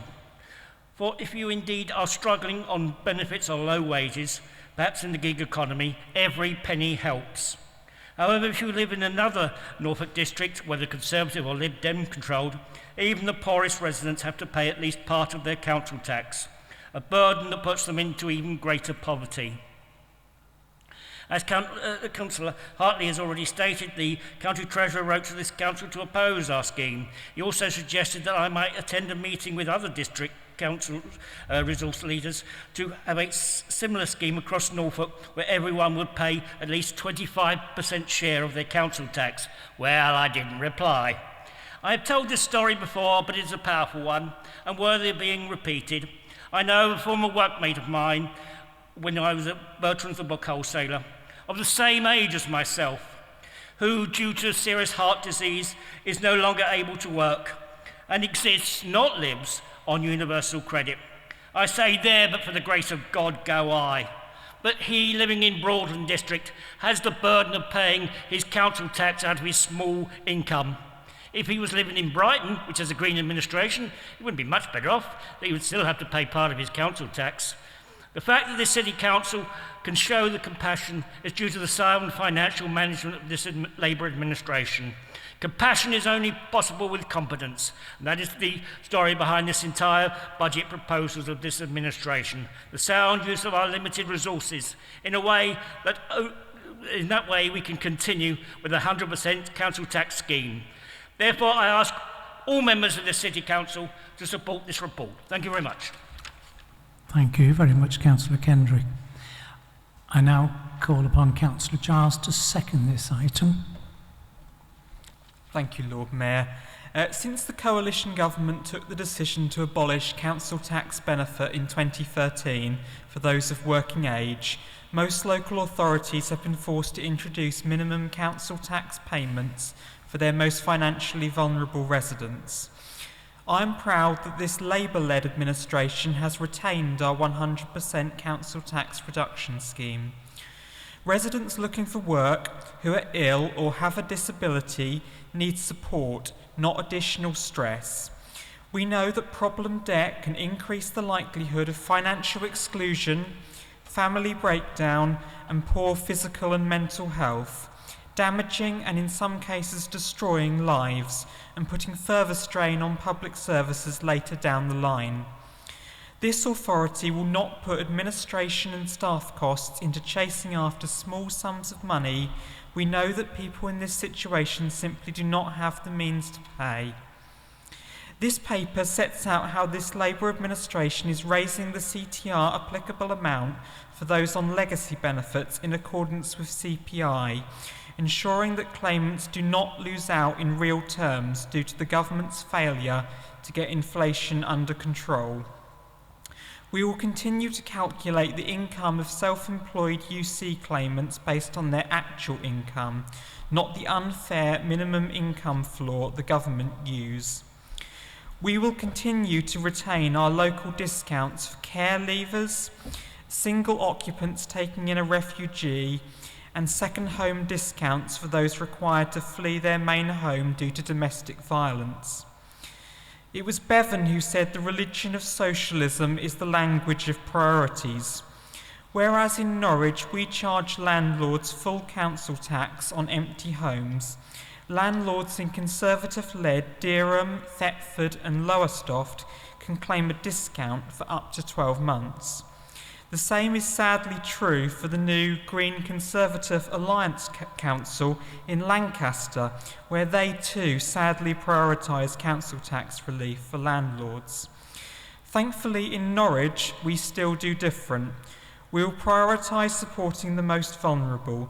That is the difference Labour in power makes.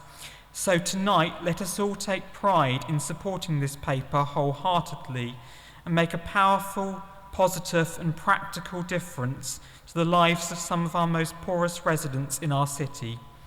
Lord Mayor, I am proud to second this scheme and thank all officers and councillors, particularly Councillor Davis as the Cabinet Member, who have been involved in the Council Tax Reduction Scheme Working Party. Thank you.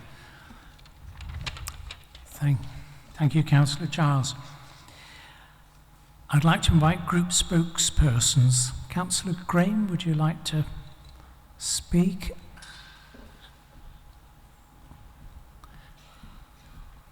And Councillor Ackroyd, would you like to work your way up there? Go ahead. Thank you, Lord Mayor.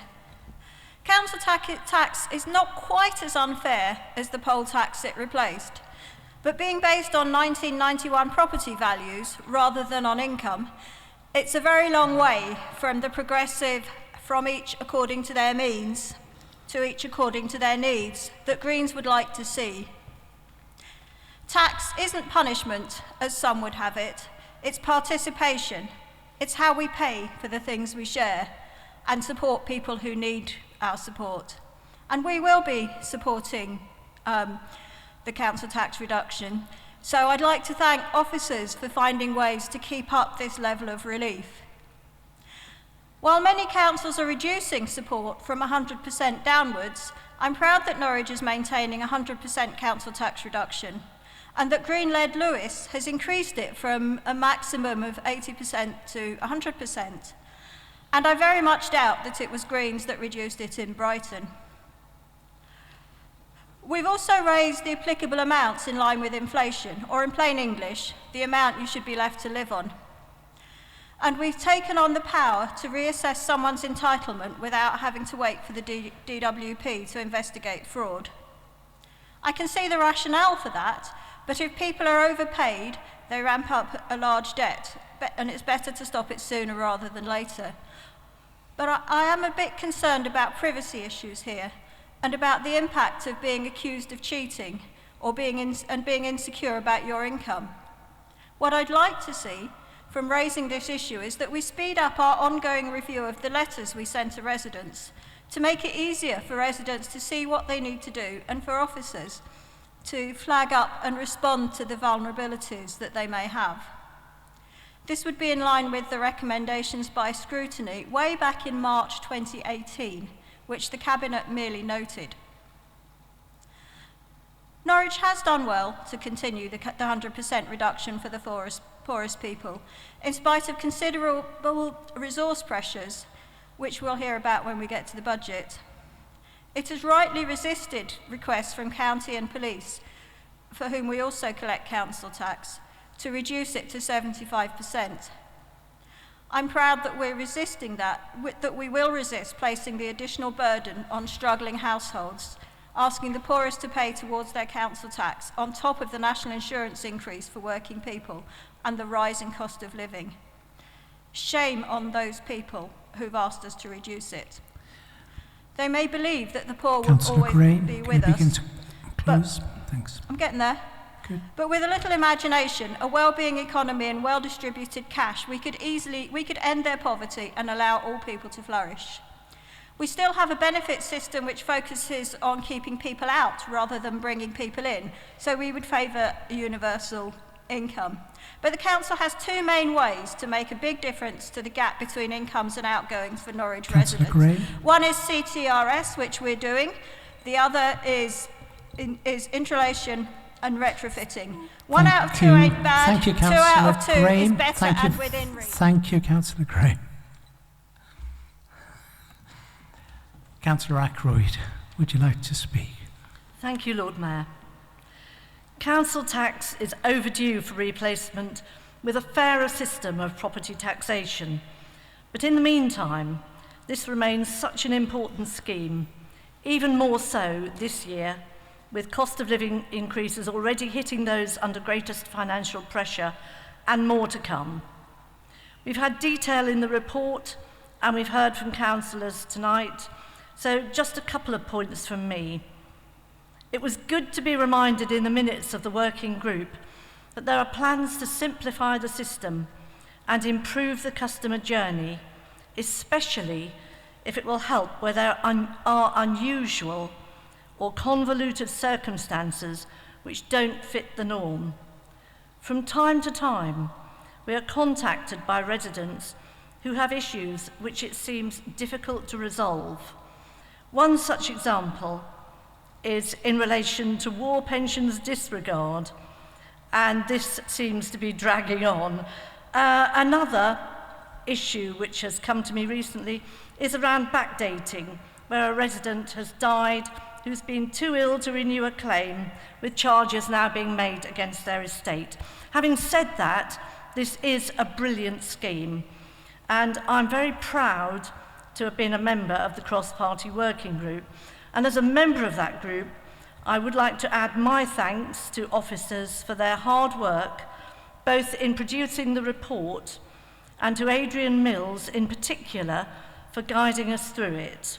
We are very happy to endorse all aspects of this scheme. Thank you. Thank you very much, Councillor Ackroyd. Are there any other councillors who wish to speak on this item? Nope. So, Councillor Kendrick, would you like to respond, please? Thank you very much. We will now move to the vote. So, all those who are in favour, please raise your hand.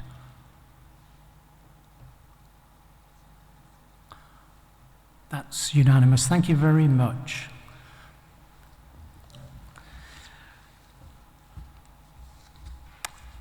Right. Come to the main show now. We're going to talk about the budget, and there has been one amendment to the budget that's been proposed. The amendment is from Councillor Vogeline. Copies of that have been circulated, and it's on the council website.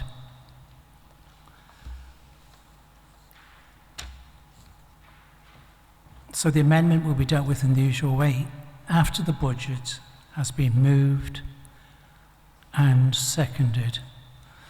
Okay, I call upon Councillor Kendrick to move item 7.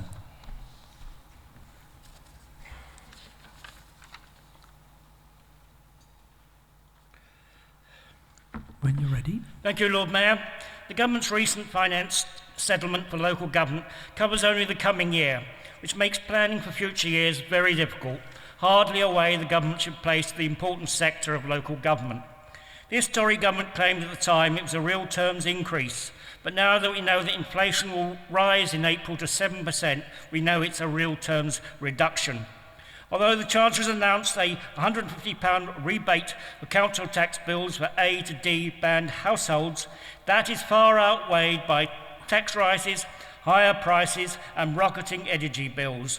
The Tory government's levelling up agenda commits just £4 billion, less than the amount written off due to fraudulent COVID business loans. That £4 billion compares to the £15 billion in cuts to local government between 2010 and 2020 by the coalition and Tory governments. That figure of £4 billion is woeful for levelling up this country. Germany, after reunification, spent €2 trillion, more than 400 times larger, and even that has only been partially successful. The Tories' levelling up plans will do almost nothing to bridge the divide between the rich and the poor parts of this country. So we as a council exist in a difficult environment. To ensure that this council lives within its means, so this budget includes proposals of £3.2 million of savings and additional income, along with £2.1 million taken from reserves.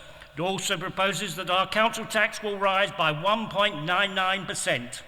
Yet I am pleased to say that this budget includes £23.3 million for critical infrastructure next year, which forms part of a £45.8 million capital investment over the next 5 years, including a digital hub to provide start-up spaces for the tech sector and investment in these halls.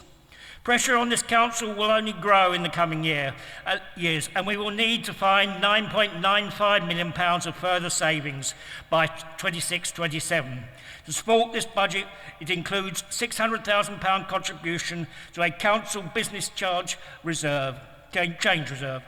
Now, Councillor Harris will expand upon the housing revenue account. I shall simply state that the council rents will increase by 4.1%, which I am pleased to do so as a council tenant, for it allows for a 5-year capital programme of £171.6 million in both existing and new homes for the people of Norwich. How is it that we have managed to protect our vital council services, unlike so many councils, including the County Council, when the entire local government sector has been placed under such massive cuts in revenue support grant from central government, including Norwich City Council? Well, it is due to the sound financial management of this Labour administration, the excellent work done by our officers, and the fact that we have ignored the advice offered by the Green opposition, whose advice, in fairness, at least has been consistently bad. The recent policy of buying new commercial properties, for which I personally take responsibility as a Cabinet Member for Resources, was opposed by the siren voices of the Green opposition.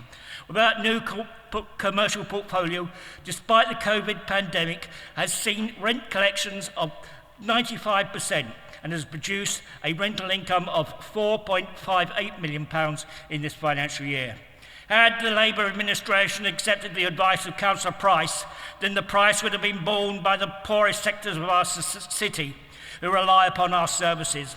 But we did not, and therefore I was able to proclaim tonight that this council will continue with its 100% council tax reduction scheme for our poorest residents. I have always stated my personal responsibility for that new commercial property strategy. If only the Green opposition had the honesty to do the same regarding the effect of their advice had we taken it. Not only has this Green opposition constantly opposed our highly successful commercial properties policy, but also our determination to maximise our revenue from our car parking sites, which is so important in supporting our ability to protect our council services. If we had agreed to their advice, what would have been the result? Well, I'd be standing before you now announcing cuts in vital council services, which so many of our vulnerable residents rely upon. This is my 6th budget.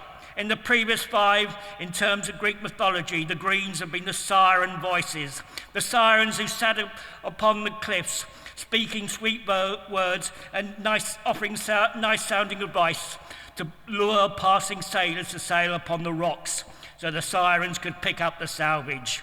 You will shortly again hear from those siren voices offering bad advice and dodgy investments from the Bank of Green Unicorns, where if only you suggest it will make money, just like a snake oil salesman. Well, if you want to do it with your own money, fine, but I will not put public money without a sound business case, which I have not yet seen. The Green opposition policy is to shake the magic money tree, the reserves. Well, the quicker we exhaust those reserves, we will place ourselves between a rock and a hard place, and the quicker we will be forced to make cuts in our services. It's like a group of people trapped in a room with a limited supply of oxygen having a cigarette break. If we accepted the Green Party's budget amendments over the previous years, we would already have exhausted our reserves. Spoiler alert, we will not be accepting the Green proposals tonight. We know that the siren voices of the Green opposition are simply there to lure us upon the rocks, which would wreck our budget for this council and lead to cuts in services in further years, and which would need to be imposed upon our city so that they could seek political advantage by attacking the cuts we would have to make. I hope the Green opposition has the honesty to explain to the people of Norwich the implications of the policies they have put forward over the past years and what they would have produced tonight. This budget I propose is a remarkable achievement for this Labour administration, which I have explained this Green opposition could never have matched. This Labour administration has a proven record of success, and the Green opposition a proven record of bad advice. Having had the honour to serve as the Council's Cabinet Member for Resources for the last 6 years, I have shown that had we listened to the advice of Councillor Price, well, the price would have been borne by the poorest in our city. We'd have suffered from the cuts that would have resulted. So I am able to build upon this proud record of this Labour administration to state that this is not a budget of cuts in services, it is a budget of investment. Investment in our assets, investment in our services, and investment in the people of Norwich. This is a budget with many positive elements, which my fellow Labour councillors, including myself, can proudly stand for election this May. Thank you, Lord Mayor, for allowing me to proudly present this budget to your council. Thank you.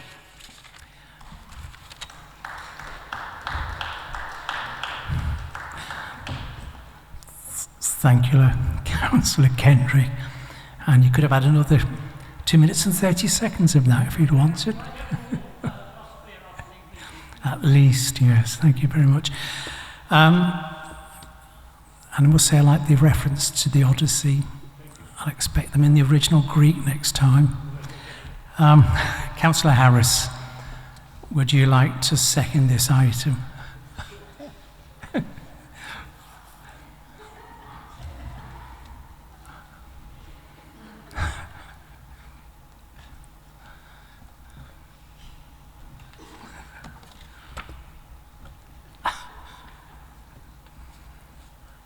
Right, a deep breath, calm. Thank you, Lord Mayor, and to all of the officers involved in the preparation of these papers, which puts our priorities into action.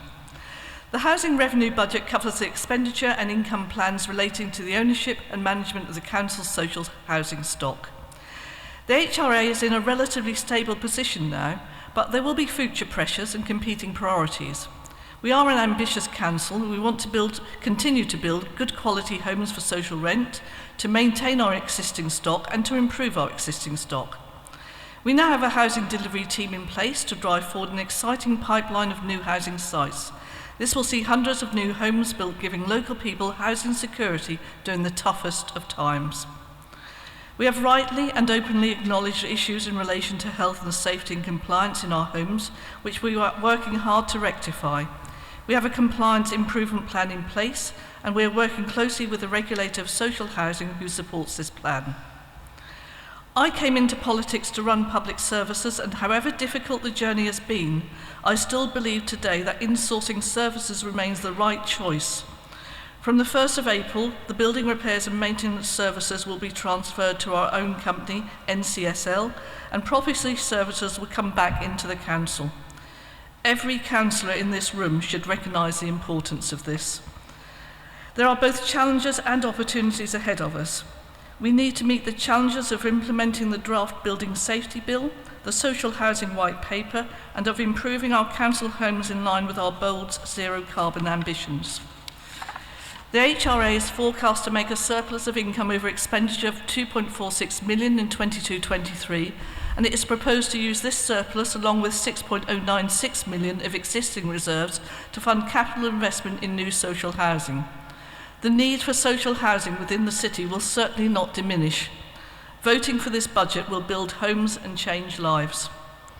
After careful consideration, we have taken the decision to recommend a 4.1% rent increase. Not an easy decision, and one which we debated at the tenant involvement panel, but necessary to fund all of our future plans and the challenges which we face. The ambitious capital programme for 22-23 is before you. We have new housing, new kitchens and bathrooms, door entry systems, disabled adaptations, all things which make such a positive difference to our residents' lives. We have varied projects right across the city within our estate aesthetic programme, which gives residents a sense of pride in the area in which they live. Practical, positive improvements delivered all across our city. Voting for this budget will keep this important work moving forward.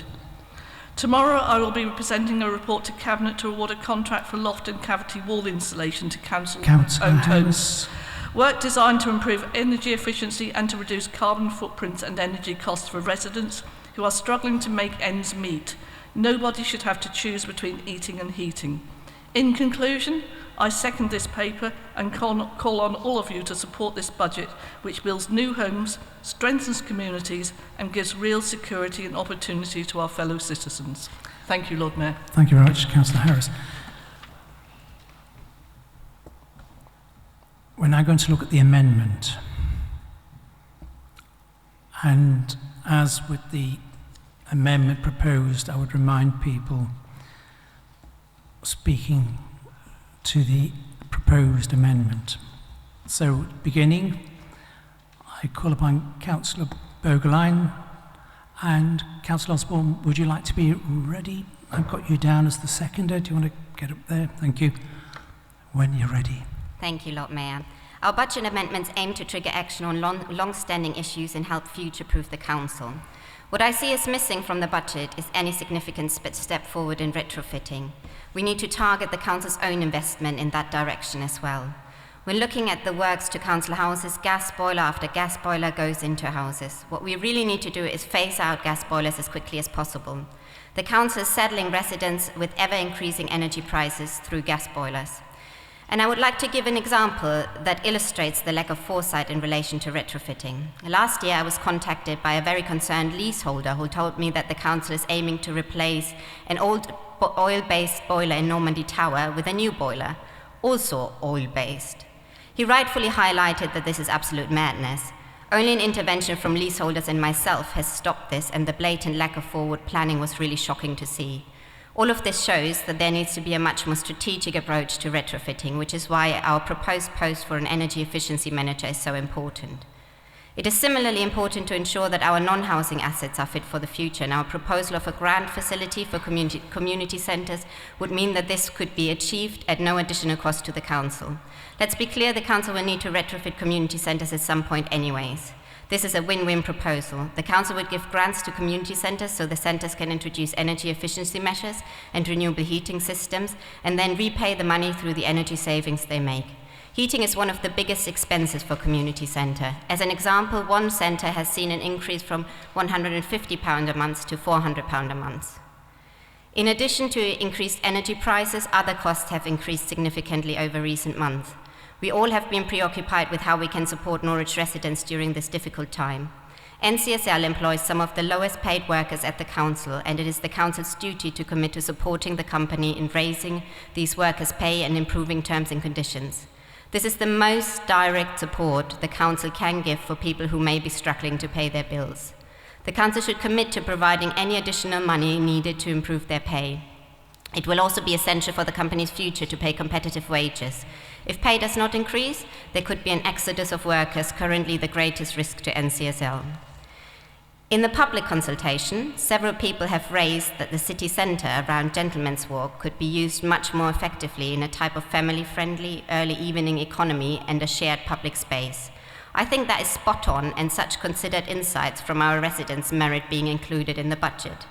In my own hometown, we have a similar pedestrianised area around City Hall, and from spring through to autumn, couples, families and friends use this space after shops close to enjoy ice cream or a meal. During the winter months, a Christmas market pops up, and throughout the year, the space is used for open-air theatre. Something similar can happen at Gentleman's Walk. So I hope that in a truly radical move for this Council, you can support our amendments this year. Thank you very much. Thank you. I now call upon Councillor Osborne to second the amendment. Thank you, Lord Mayor. So I'm trying to balance too many things here. I was going to speak again about the retrofitting, but I think we've covered that already, so I'll move straight on to the other parts of the amendment. Surprisingly, I'm going to talk about fly tipping. I can't believe almost that it was almost 3 years ago that a resident in Mancroft wrote into the Scrutiny Committee asking for the Council to do something about fly tipping. And the Scrutiny Committee agreed to set up another committee, the Task and Finish Group, to look at the problem. And since then, Labour councillors have voted twice to postpone that committee, and still that committee has not produced its report and still has not produced its recommendations. I have put together a presentation which you should find on your desks. I can't really leaf through it while I'm balancing this here, but if you do look through there, you'll find lots of images of how this is affecting people's daily lives, and it's one of the biggest issues that's raised with us as councillors in Mancroft, and I know it also affects other areas, Nelson, Town Close, Lakenham. I know it affects other areas. So we really need a solution to this, and that's why we're proposing something that was agreed at the council almost 2 years ago now, to revisit the fly tipping amnesties so that people don't have to pay £30, which they can't afford, to take their stuff to the dump, and so that we can actually reduce the council from having to go out and pick up fly tipping day after day after day while it's spoiling people's quality of life. So I really hope that this will be accepted and that we will finally see action on this. Just want to talk very briefly on air quality. Air quality kills over 100 people every year in Norwich, and children and older people are especially badly affected. Toxic air causes asthma, it hinders brain development, it damages people's lungs, it stunts growth. And the Green Amendment is only £5,000 for air quality monitors that would be held by the community, used by the community to monitor air quality in their area and provide that crucial data to the council, because we don't currently have data for different parts of the city. Most of the data comes from the two air quality monitors that are only at Castle Meadow and at Lakenfields, and so we really need to be building up that picture. And this is £5,000 is a very small price to be paying for improving our air quality and addressing that toxic air. Thank you. Thank you very much, Councillor Osborne. I now call upon other councillors who indicate, and I've already got 2 names in the frame, Councillor Price and Councillor Champion. If you want to...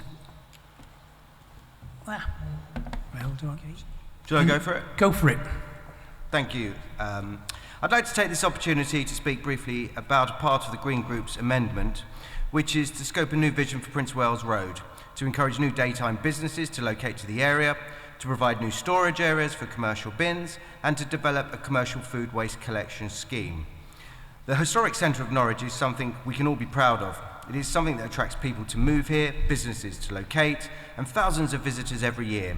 It is intrinsic to our growing, vibrant and sustainable local economy. With that in mind, I have to say that when I moved to Norwich, I was a little surprised that the gateway to the city from the railway station was dirty and downtrodden. I could see that underneath the rubbish, vomit and neon, there was a gem that only required a small polish. Since being elected in 2012, I've taken it upon myself to raise the profile of Prince of Wales Road. My creation of the Stakeholders Forum led the council to develop a 10-point action plan to tackle antisocial behaviour in the area. I then instigated the adoption of a cumulative impact policy to cap the number of late-night premises. And more recently, my focus has been firmly on the revisioning of the Prince of Wales Road as a vibrant, mixed residential and daytime commercial hub. I commend Councillor Oliver for agreeing to meet with me and the other ward councillors so we could highlight some of the issues to her and suggest positive practical solutions. From that meeting, officers have gone away re-energised and re-engaged positively with the challenges in front of them. Examples of this include waste collection staff receiving additional training in collecting evidence to deal with fly tipping, so fly tippers could be taken to court if necessary, and council officers establishing better links with all local businesses regarding waste management and keeping the frontage of properties clean. Food waste collection for all businesses is now a requirement, although local councils have not been provided enforcement powers. We have a massive opportunity to see less food waste heading to landfill, helping achieve our area-wide carbon neutrality commitments. I'm also hopeful that officers will also act on Green Council's requests to start to link business waste collections together to make them more efficient. Inverness Council has seen a 90% cut in the number of commercial bins permanently left out on the city centre streets, and this has proved very popular with both residents and visitors. We need to take this opportunity to invest a small sum of money in developing pragmatic solutions, and most importantly, developing a coherent regeneration strategy for that area of the city. So much of the Council's focus is rightly on regeneration and building a resilient local low-carbon economy.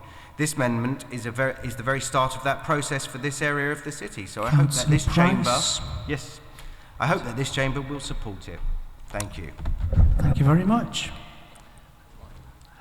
Councillor Champion. When you're ready. Thank you.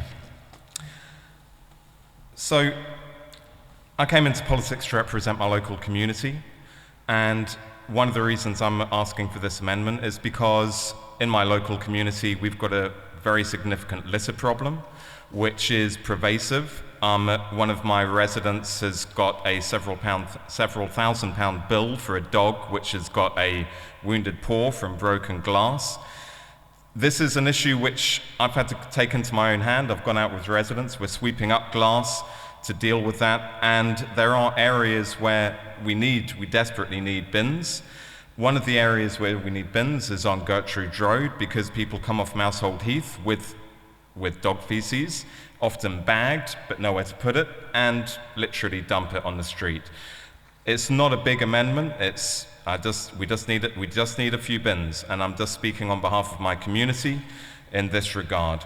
And so I guess that's all I've really got to say on it. So thank you. Thank you. Councillor Sands. Thank you very much, Lord Mayor. I cannot support the Green amendment to this budget.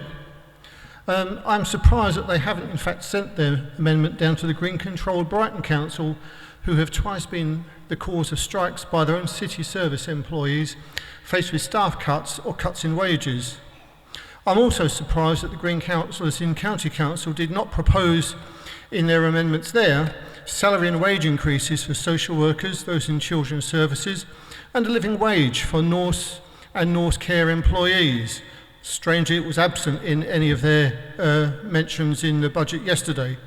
And why, in their amendment, have they dressed up a previous year's amendment asking for a housing efficiency manager whose role will be to seek additional grant funding at an additional salary of £60,000 per year, as if our officers are not already seeking to squeeze out every pound from prospective government grants. They mention air quality. Green councillors in county know that they have an annual allowance of around about £10,000 or £11,000.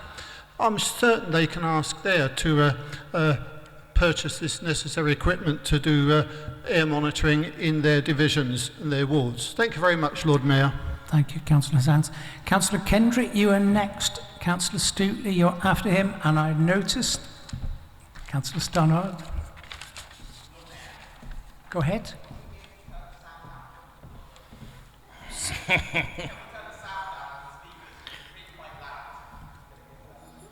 Please get louder. Tech, do you want to try? If I keep mumbling, can you drop the level? It's only that speaker, is it? And that one too?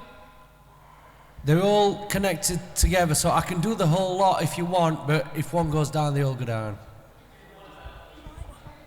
Well, let's try it. Turn it down. I'll turn it down. And then if I keep mumbling for the moment and people can tell me, is that's still okay? Is that all right with you? Okay?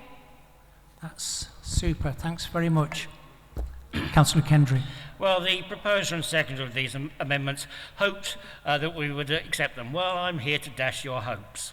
As far as I can see, much of the Green Amendment is a list of naked pork barrel politics for wards they have an electoral interest in. There are no similar proposals for some of the poorest parts of this city.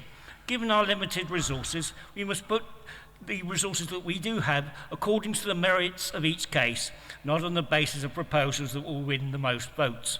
I would not put forward such a pork barrel list of proposals on behalf of the Labour Party, let alone the Green Party. This council operates from Norwich City Hall, not New York's Tammany Hall.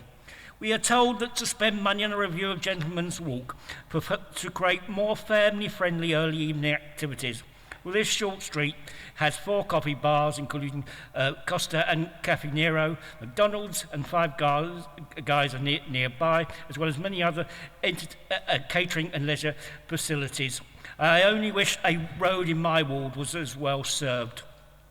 Then there's the far from green proposal for the waste amnesty collections, which would reduce our recycling rate and had to be buried in landfill at commercial rates to this council. It would become a magnet for those wishing to dump trade waste at no cost to themselves, but at cost to this council. We should carry out a £20,000 review of electrical charging and solar energy creation in our car parks. Well, I think we've already done this. As to the new one-year role of the housing efficiency manager, well, I think if you actually turn, I think it's page 150 of the budget papers, you see we've already dealt with this. Air quality, well, we were just told that it only cost us £5,000. Well, that's true in revenue, but I mean, it cost us about £100,000 in terms of capital. As I only have 3 minutes, I shall leave to my fellow councillors to explain further in detail, except to state that we can only use the reserves once, and when they are exhausted, which this Green Amendment will help do so, then the quicker we will be placed in the position where we can no longer be able to protect our services. I therefore urge councillors to reject this amendment. Thank you, Councillor Kendrick. Councillor Stootley. Thank you, Lord Mayor. The Task and Finish Group Subcommittee and the process followed has not been perfect, but that doesn't mean the outcomes can't be successful if we approach the final stages in the right way. Regarding the recommendations that Councillor Osborne has supplied, all of them have been covered in one way or another in a set of recommendations that have been supplied by officers. And when the committee met to discuss recommendations with officers, you accepted them all and did not add any to those. So I'm disappointed by this amendment because Councillor Osborne is part of a scrutiny committee that has discussed this type of service at length. And Councillor Osborne therefore knows that when a similar service was introduced some years ago, it had to be withdrawn due to significant abuses. Councillor Maguire described the problems in a previous speech to this council. And I chair that subcommittee, and as far as I'm concerned, the subcommittee will not be recommending fly tipping free-for-all in any event. Such a policy would, as it previously happened, invite the free and unchecked dumping of waste that our recycling centres can't accept, like chemicals or asbestos, along with trade waste and contaminants, paint, oils and garden waste, to be mixed directly with legitimate recyclables in all our residential areas. It could be genuinely an environmental and public health catastrophe. This is not the way to resolve the issue, and I'm surprised at the Greens' lack of vision here. This amendment appears to be designed for short-term media headlines and leaflets, the latest of which incidentally fails to inform people how to actually report fly tipping. The Task and Finish group set up by this council to find solutions to a complex problem that worries many of our residents. It's a shame that Councillor Osborne has failed to listen to or understand the lessons from the past, but also use the process for electioneering rather than actually serving his community. We need a multi-agency and multifaceted approach to fly tipping where all measures are carefully crafted for success to change behaviours and improve the lives of our residents now and into the future.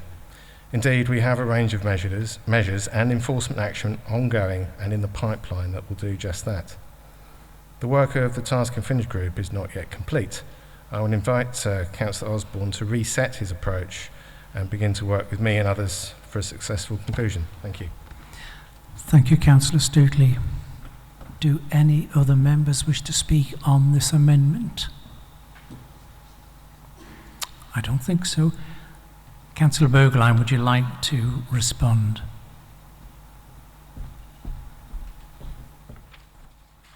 I would indeed, thank you. I've got a few things to respond to directly. Councillor Sands, you were asking about the grant funding officer from our last year's budget amendment.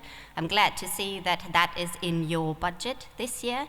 So we're happy to see that that was accepted, and we're hoping that we're going to be moving forward with a housing energy efficiency manager as well, so we can make use of synergies in terms of improving our housing that will also establish retrofitting. So Councillor Kendrick has been talking about helping the poorest. I think retrofitting is the #1 thing you can do to help the poorest. If we can reduce energy costs over the next years, and there is a prediction that they will continue to rise, that is really the thing to do.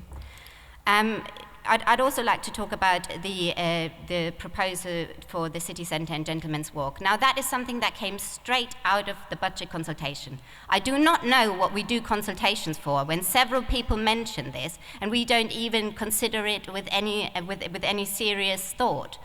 The city centre is a place that all of us use, the poorest and the richest, and I think it is a place that we should cherish. And I really think we should start listening, start looking through the responses and start taking your own budget consultations seriously. With regards to the waste amnesty, of course things can be recycled from that. And at the moment, the council drives around and picks up just that stuff out of bushes, out of people's front gardens, next to where people live. So I think, it would be ultimately better if we then recycle it from those waste amnesties. I'd also like to just quickly speak on enforcement, because Councillor Stutley said that we've got a number of enforcement actions available with regards to fly tipping. In the last years, there was 0 used. I'm so glad that Councillor Oliver has now indicated that finally we will be using these actions and the CCTV. So, I think I'll mark that as a tick and a win, because, we've been going on and on about it for years and years. So it is, I think we've put to you a set of proposals that is innovative, that looks at where we need to move forward, and that listens to residents. And I'm very disappointed that you feel you can't support that. Thank you very much, Councillor Bergline. We will now move to the recorded vote. So just to remind you, the monitoring officer will read out your names in alphabetical order. You will respond in one of 3 ways, either in favour, against, or you wish to abstain. The monitoring officer will then feed that back to you just to make sure we're clear in the record, and then she'll move on. So over to you.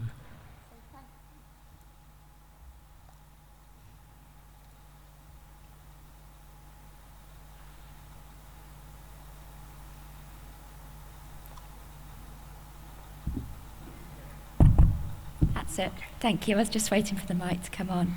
So, starting with Councillor Ackroyd. Bogeline. Brochett Colton. Oh, apologies, as the Lord Mayor said, I was going to read out those back to you to make sure that we recorded them correctly, and we've picked them up on the live stream. So far I've had Councillor Ackroyd abstain, Bogeline for, Brochett Colton against, and I'll continue to read them out for each one. So the next one is Button. That's against. Carlo. For. Champion. For. Driver. Erin Fulton McAllister. Is Erin still here? No. Okay. And then is Matthew Fulton McAllister still here? No. So Councillor Galvin. Giles. Sorry, that was 4 for Councillor Galvin, against for Councillor Giles. I'll get the hang of this in a moment. Graham. 4. Hampton. Against. Harris. Against. Haynes. 4. Huntley. Against. Jones. Against. Kendrick. Against. Maguire. Against. Maxwell. That's against. Oliver. Against. Osborne. 4. Packer. Against. Peake. Against. Price. 4. Mike Sands. Against. Sue Sands. Against. Schmierer. 4. Stonnard. Against. Stutley. Against. Waters. Against. Wright. Abstain. And Youssef. 4.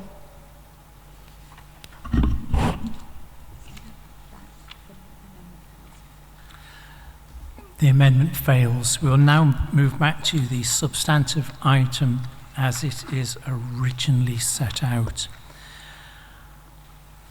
Okay, so I'm going to invite the group's spokespersons, beginning with Councillor Galvin, who will be followed by Councillor Wright. So if you want to get him post. Okay. Thank you, Lord Mayor.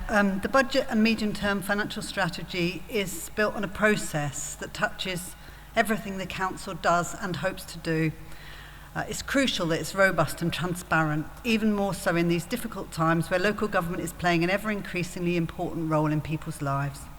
It's critical that we can understand where taxpayers' money goes and how services can be effective and efficient. So I want to start by thanking our Director of Resources, Annabelle Scholes, and Head of Finance, Audit and Risk, Hannah Simpson, and everyone in their wider team for their enormous amount of effort and work in putting this together with such clarity. And to thank the Council Leader, Councillor Waters, and the Cabinet Member, Councillor Kendrick, for presenting and the part they play in making this a budget we can see as prudent and clear. This is our first budget in a decade to see a rise in government funding. However, it also comes on the back of more than a decade of austerity cuts and a global pandemic. There's much in this budget that we can be proud of as a council. It's wonderful to see investment in much needed new homes. Green councillors are particularly pleased to see investment in areas which we have called for in previous budget amendments, which has been taken up now. So not such silly amendments, such as the grants officer that we proposed in 2017 to use general fund reserves to employ an officer to pursue external funding for the council, and the increase in budget for the biodiversity strategy and outreach, which we suggested in 2015. 7 years is a long time to wait, and one thing biodiversity does not have is time. I think it's a shame we can't have a more positive approach to budget amendments, and I very much hope that next year we will. It's good to see the ideas and thoughts of our citizens in the papers before us. Green Party councillors have read them carefully and with interest and used some of them in our budget amendment. However, going forward, we would like to see the budget consultation more clearly linked to priorities and co-creation of what we do as a council. At the moment, it's not really clear how the council uses the thoughts of its citizens from the consultation, if at all. Participatory budgeting must be much more than an idea. In the face of a lack of long-term support by the government, it more than ever falls to local councils to take action based on principles, knowledge and vision. Coupled with the shameful lack of honesty at the core of our national government, this must provoke in us more than rage. It must provoke determined action and bravery. The climate and ecological crisis can only be tackled with action. In this budget, we need to see realistic paths to net zero. For example, in the housing revenue account, a maintenance and upgrades plan with synergies of retrofitting. We're 8 years from the target, and we need a clear plan of how we will retrofit our housing stock and kickstart the retrofitting of housing right across 10 years. Green councillors have repeatedly put forward proposals of how to achieve that, but months and years later, we still see no clear plan. Another example is our commercial investment portfolio. We need to invest in the future we want to see. Even the government has started a roadmap for green finance and investment. Other councils have started pooling resources with each other, as we've heard, to be able to invest in solar farms, for example. Here we can invest, as other councils are doing, together or within the city boundaries. This will make us money as a council and profit the city, for example, energy master planning, as well as cutting carbon. We've asked for a business case to come forward so this investment to start for more than 3 years now. As ever, we're happy to share examples about this. At budget scrutiny recently, it became clear that a lack of political will is all that's holding officers back. We asked why there'd been no action on investment in renewable energy or other green projects that could generate a financial return for the council, and we were told, whilst the issue has been raised for debate, there has not been a commitment to explore such things. On following this up at Budget Cabinet, I was assured by the leader that there would be continued political backing for such investment, by Councillor Hampton that the cabinet member for climate change that she did not recall ruling it out, and that with a good business case, this will be looked at in an encouraging light by Councillor Kendrick.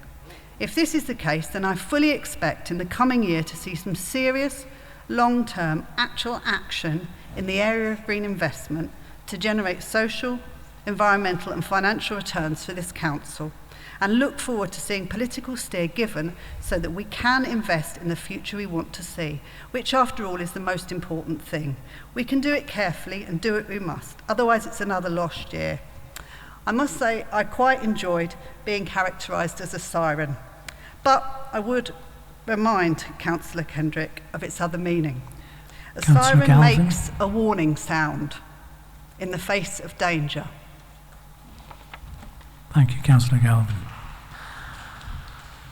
Councillor Wright, I've also got an indication that Councillor Haynes would like to speak. If you want to get yourself up there when you're ready. Thank you, Lord Mayor. I'm conscious of the hour, so I'm going to pare back what I'm going to say. The headline figures of this budget are a 1.99% rise in council tax and a 4.1% rise in rents for council properties. Both of these are understandable given the financial circumstances the council currently faces following continued reduction in funding from central government. And we've discussed earlier there is support available for those unable to pay their council tax. So overall, this is a fair budget, given the circumstances faced by the council, and one that we're happy to support. One thing I was going to talk about, which I'll just make a very brief reference to, I don't know if councillors get all the way through their papers, but for me, one of the most interesting sections is paragraph 7, which is the Chief Financial Officer's statement. There's some quite sobering reading buried in there, so if you haven't read it yet, I recommend it. Thank you very much, Councillor Wright. Councillor Haynes, you wish to speak? When you're ready, go ahead. Thank you, Lord Mayor.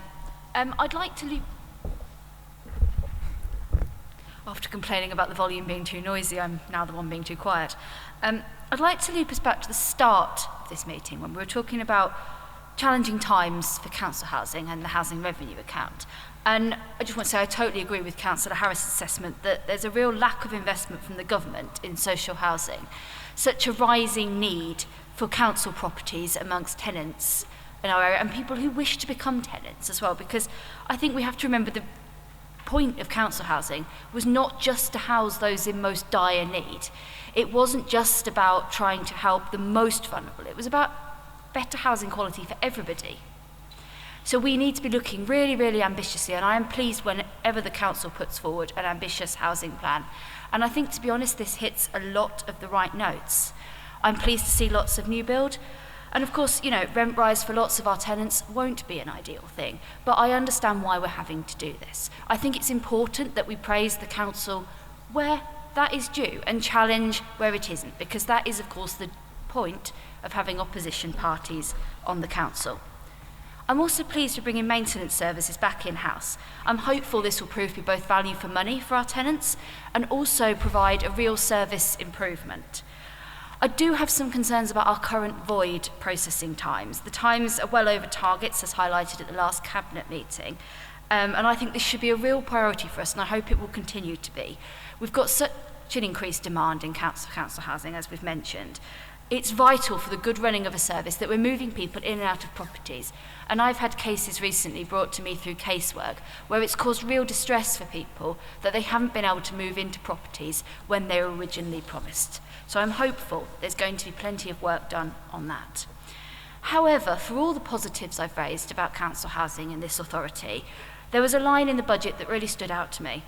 We've acknowledged issues in relation to health, safety and compliance in our homes. And I would agree we have acknowledged them, yes. But have we dealt with that enough? Have we investigated deeply enough into that real crisis that came out over the autumn months?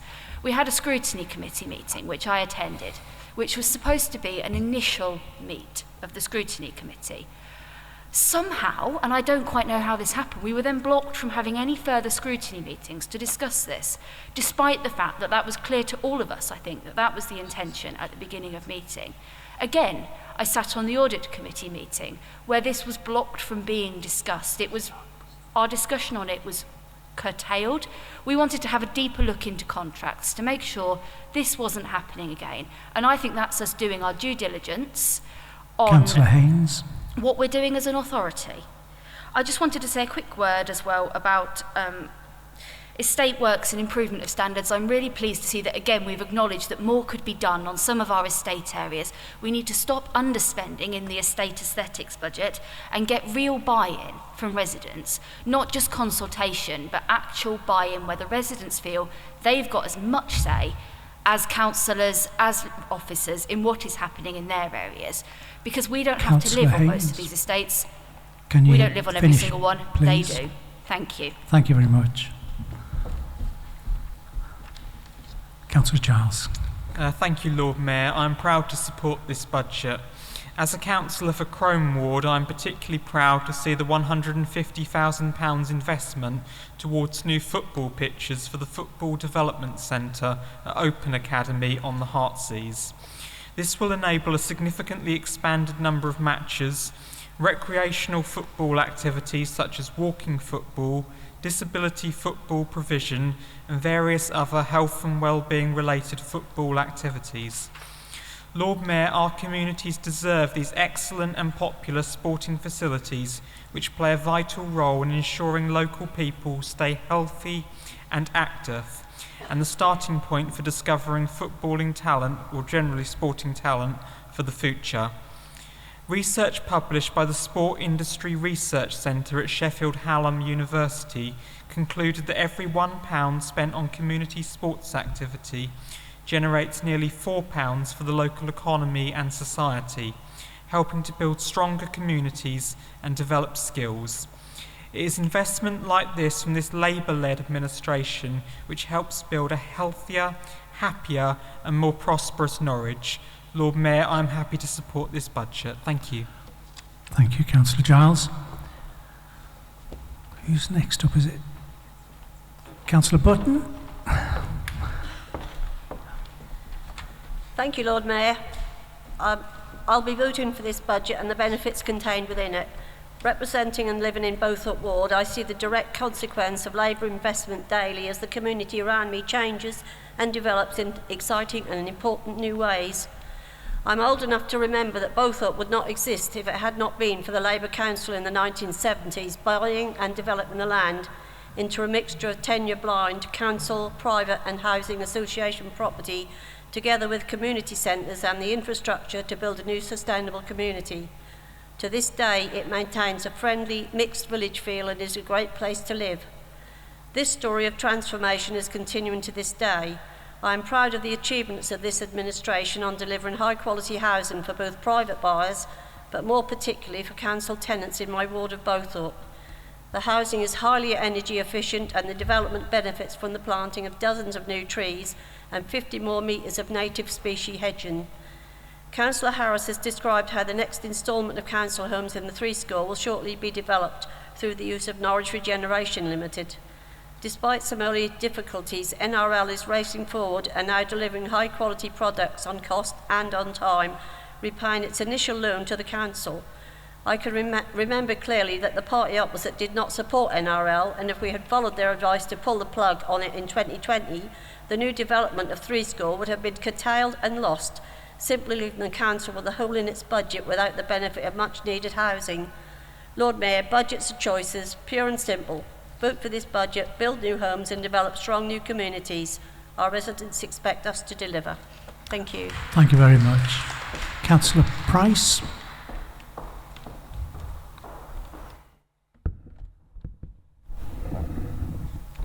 Thank you, Lord Mayor. I wasn't planning on speaking on the budget tonight, but after having such energy presented towards me by Councillor Kendrick, I just felt obliged to come and speak. I take it as a complete honour that the councillor here has wanted to single me out as some kind of pariah of Norwich City Council. The reality is I take my job extremely seriously, and I want to make sure that we are investing our money well and we're not putting ourselves at risk. Unfortunately, what the Labour administration has just shown me during the time of chairing the audit committee is a complete neglect of the process, and unfortunately it's left me highly anxious. I mean, I came into the chair of audit role and then we discovered that NRL has governance issues, it has conflicts of interest on the board, It had terrible contracts and it lost £6 million. And that was Can just... we just get to the budget, please? Yeah, we are. And so this comes back round to the Treasury management. And so Treasury management, which is a part of the budget, Treasury management, you're wasting my time, maybe everyone else's, but... stick to the budget. Yeah, so Treasury management is an important element. And what we see under Treasury management is the prudential codes, okay, have changed. And what that means is that as a council, we need to address our borrowing, we need to look at our commercial investments and review the options for exiting their financial investments. And at the moment, we do have investments and they have paid back. But throughout that time, I've been highly concerned about the level of that investment. So as a siren, I would turn to Icarus and I would say that so far this has worked, but you are flying very close to the sun and this may not completely work out. So I would suggest that we don't have so much energy against the critical, the positive criticism of other councillors and work together to try to make a better council. So I offer my hand to the cabinet member, and I suggest that without having to fight me, we could work together. So, thank you very much for presenting the budget. Thank you very much. And we've just had a reference to another James Joyce novel. So thank you very much. Councillor Waters.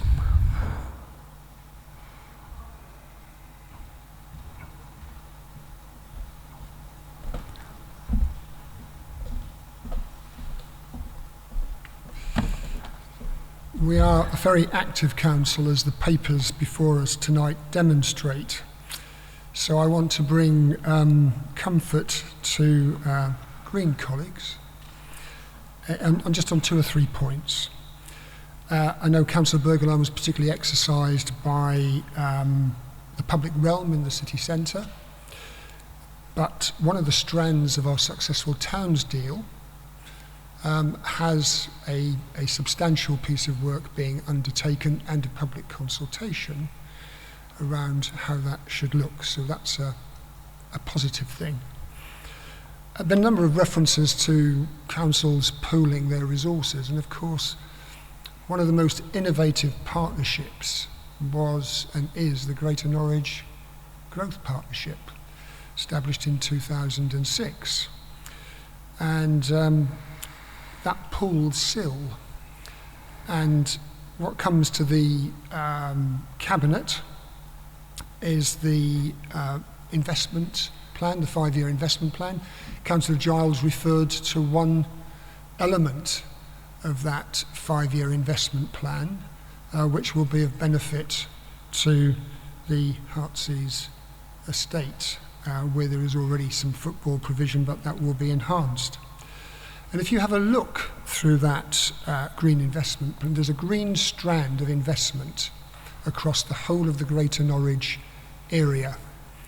And I would recommend reading it, having a look at the examples of investment of all kinds: social investment, economic investment, environmental investment, that help to make that wider area strong, sustainable, and assets that we can all benefit from. And of course it also includes significant investment in Ketts Heights.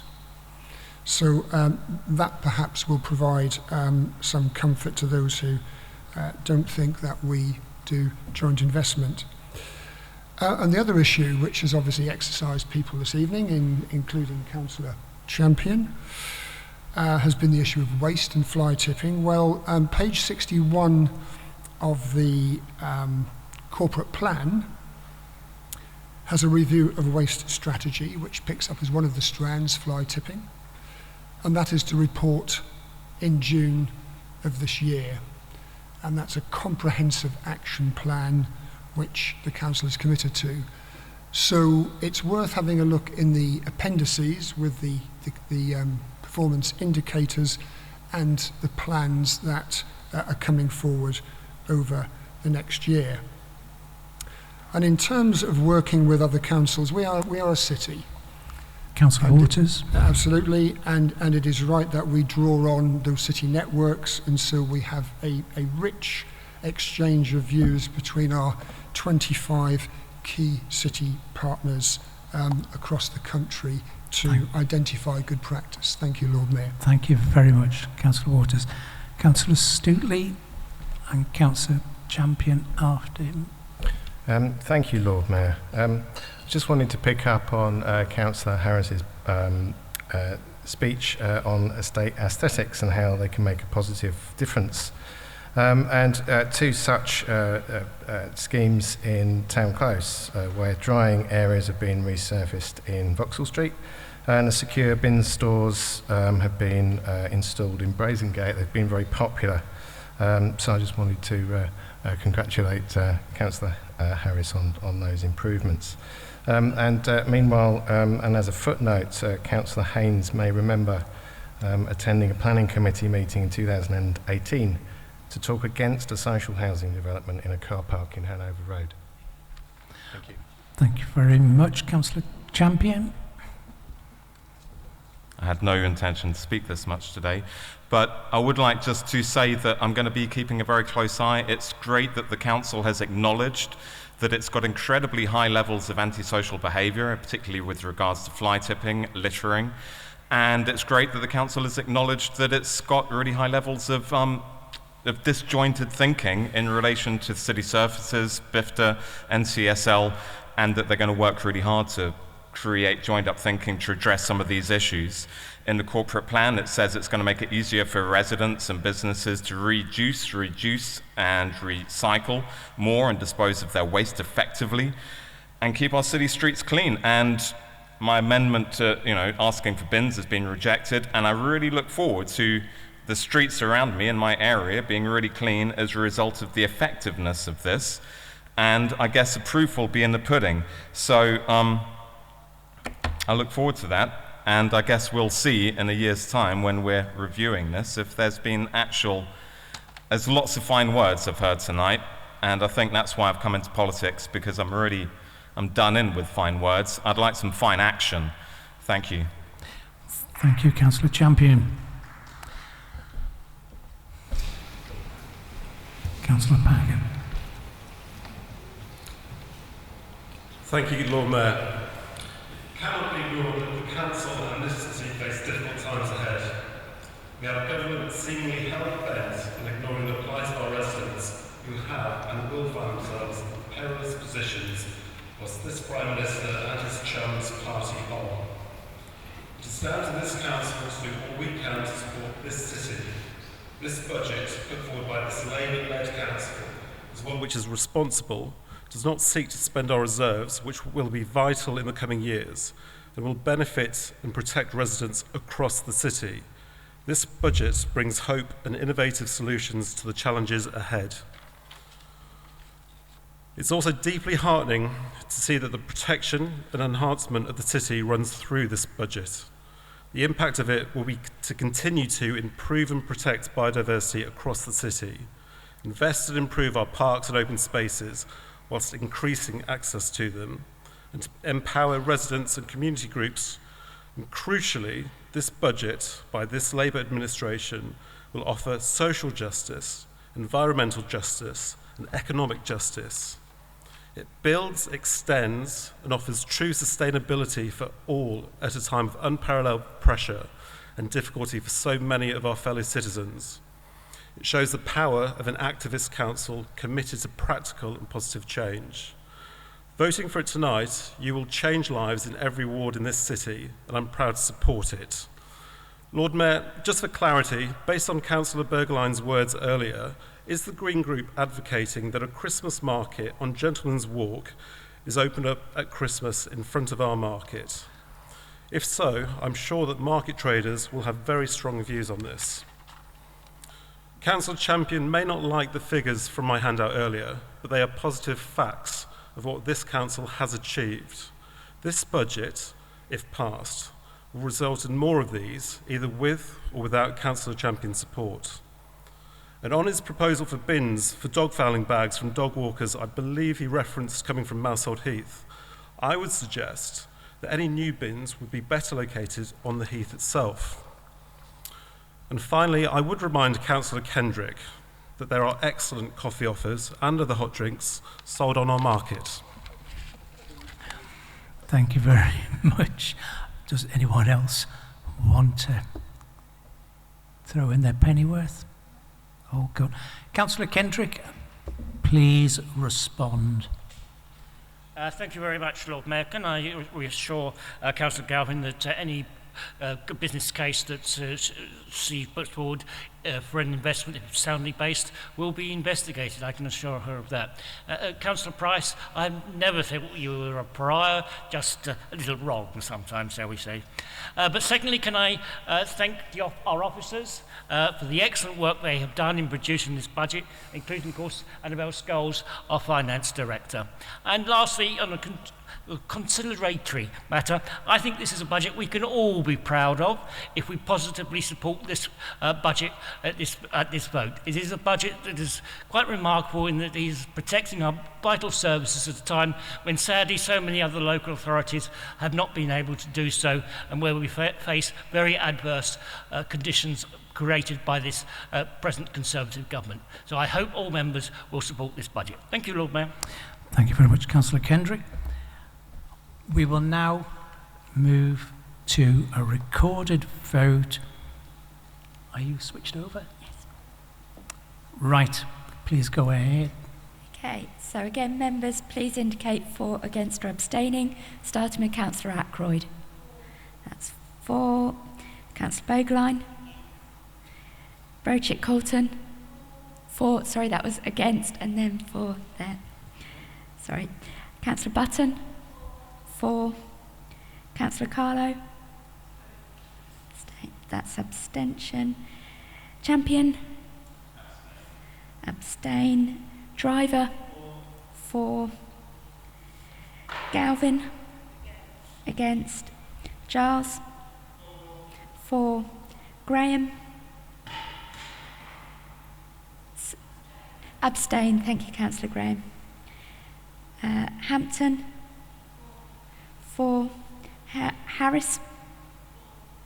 Haynes. Against. Huntley. For Jones. For Kendrick. For Maguire. For Maxwell. For Oliver. For Osborne. Against. Packer. For Peake. For Price. Against. Sands. Mike Sands. For Sue Sands. For Schmierer. Against. Stannard. For Stuteley. For Waters. For Wright. For Anusiv. Against.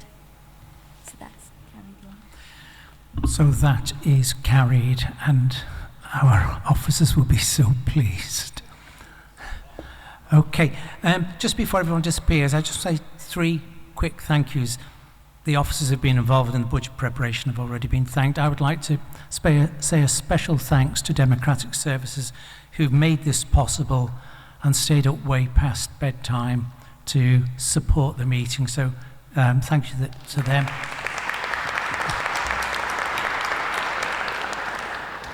I want to say thank you to our sound and cinematography, because certainly as far as sound's concerned, we've been able to hear everything. In fact, in some cases, it would appear hear too much of everything.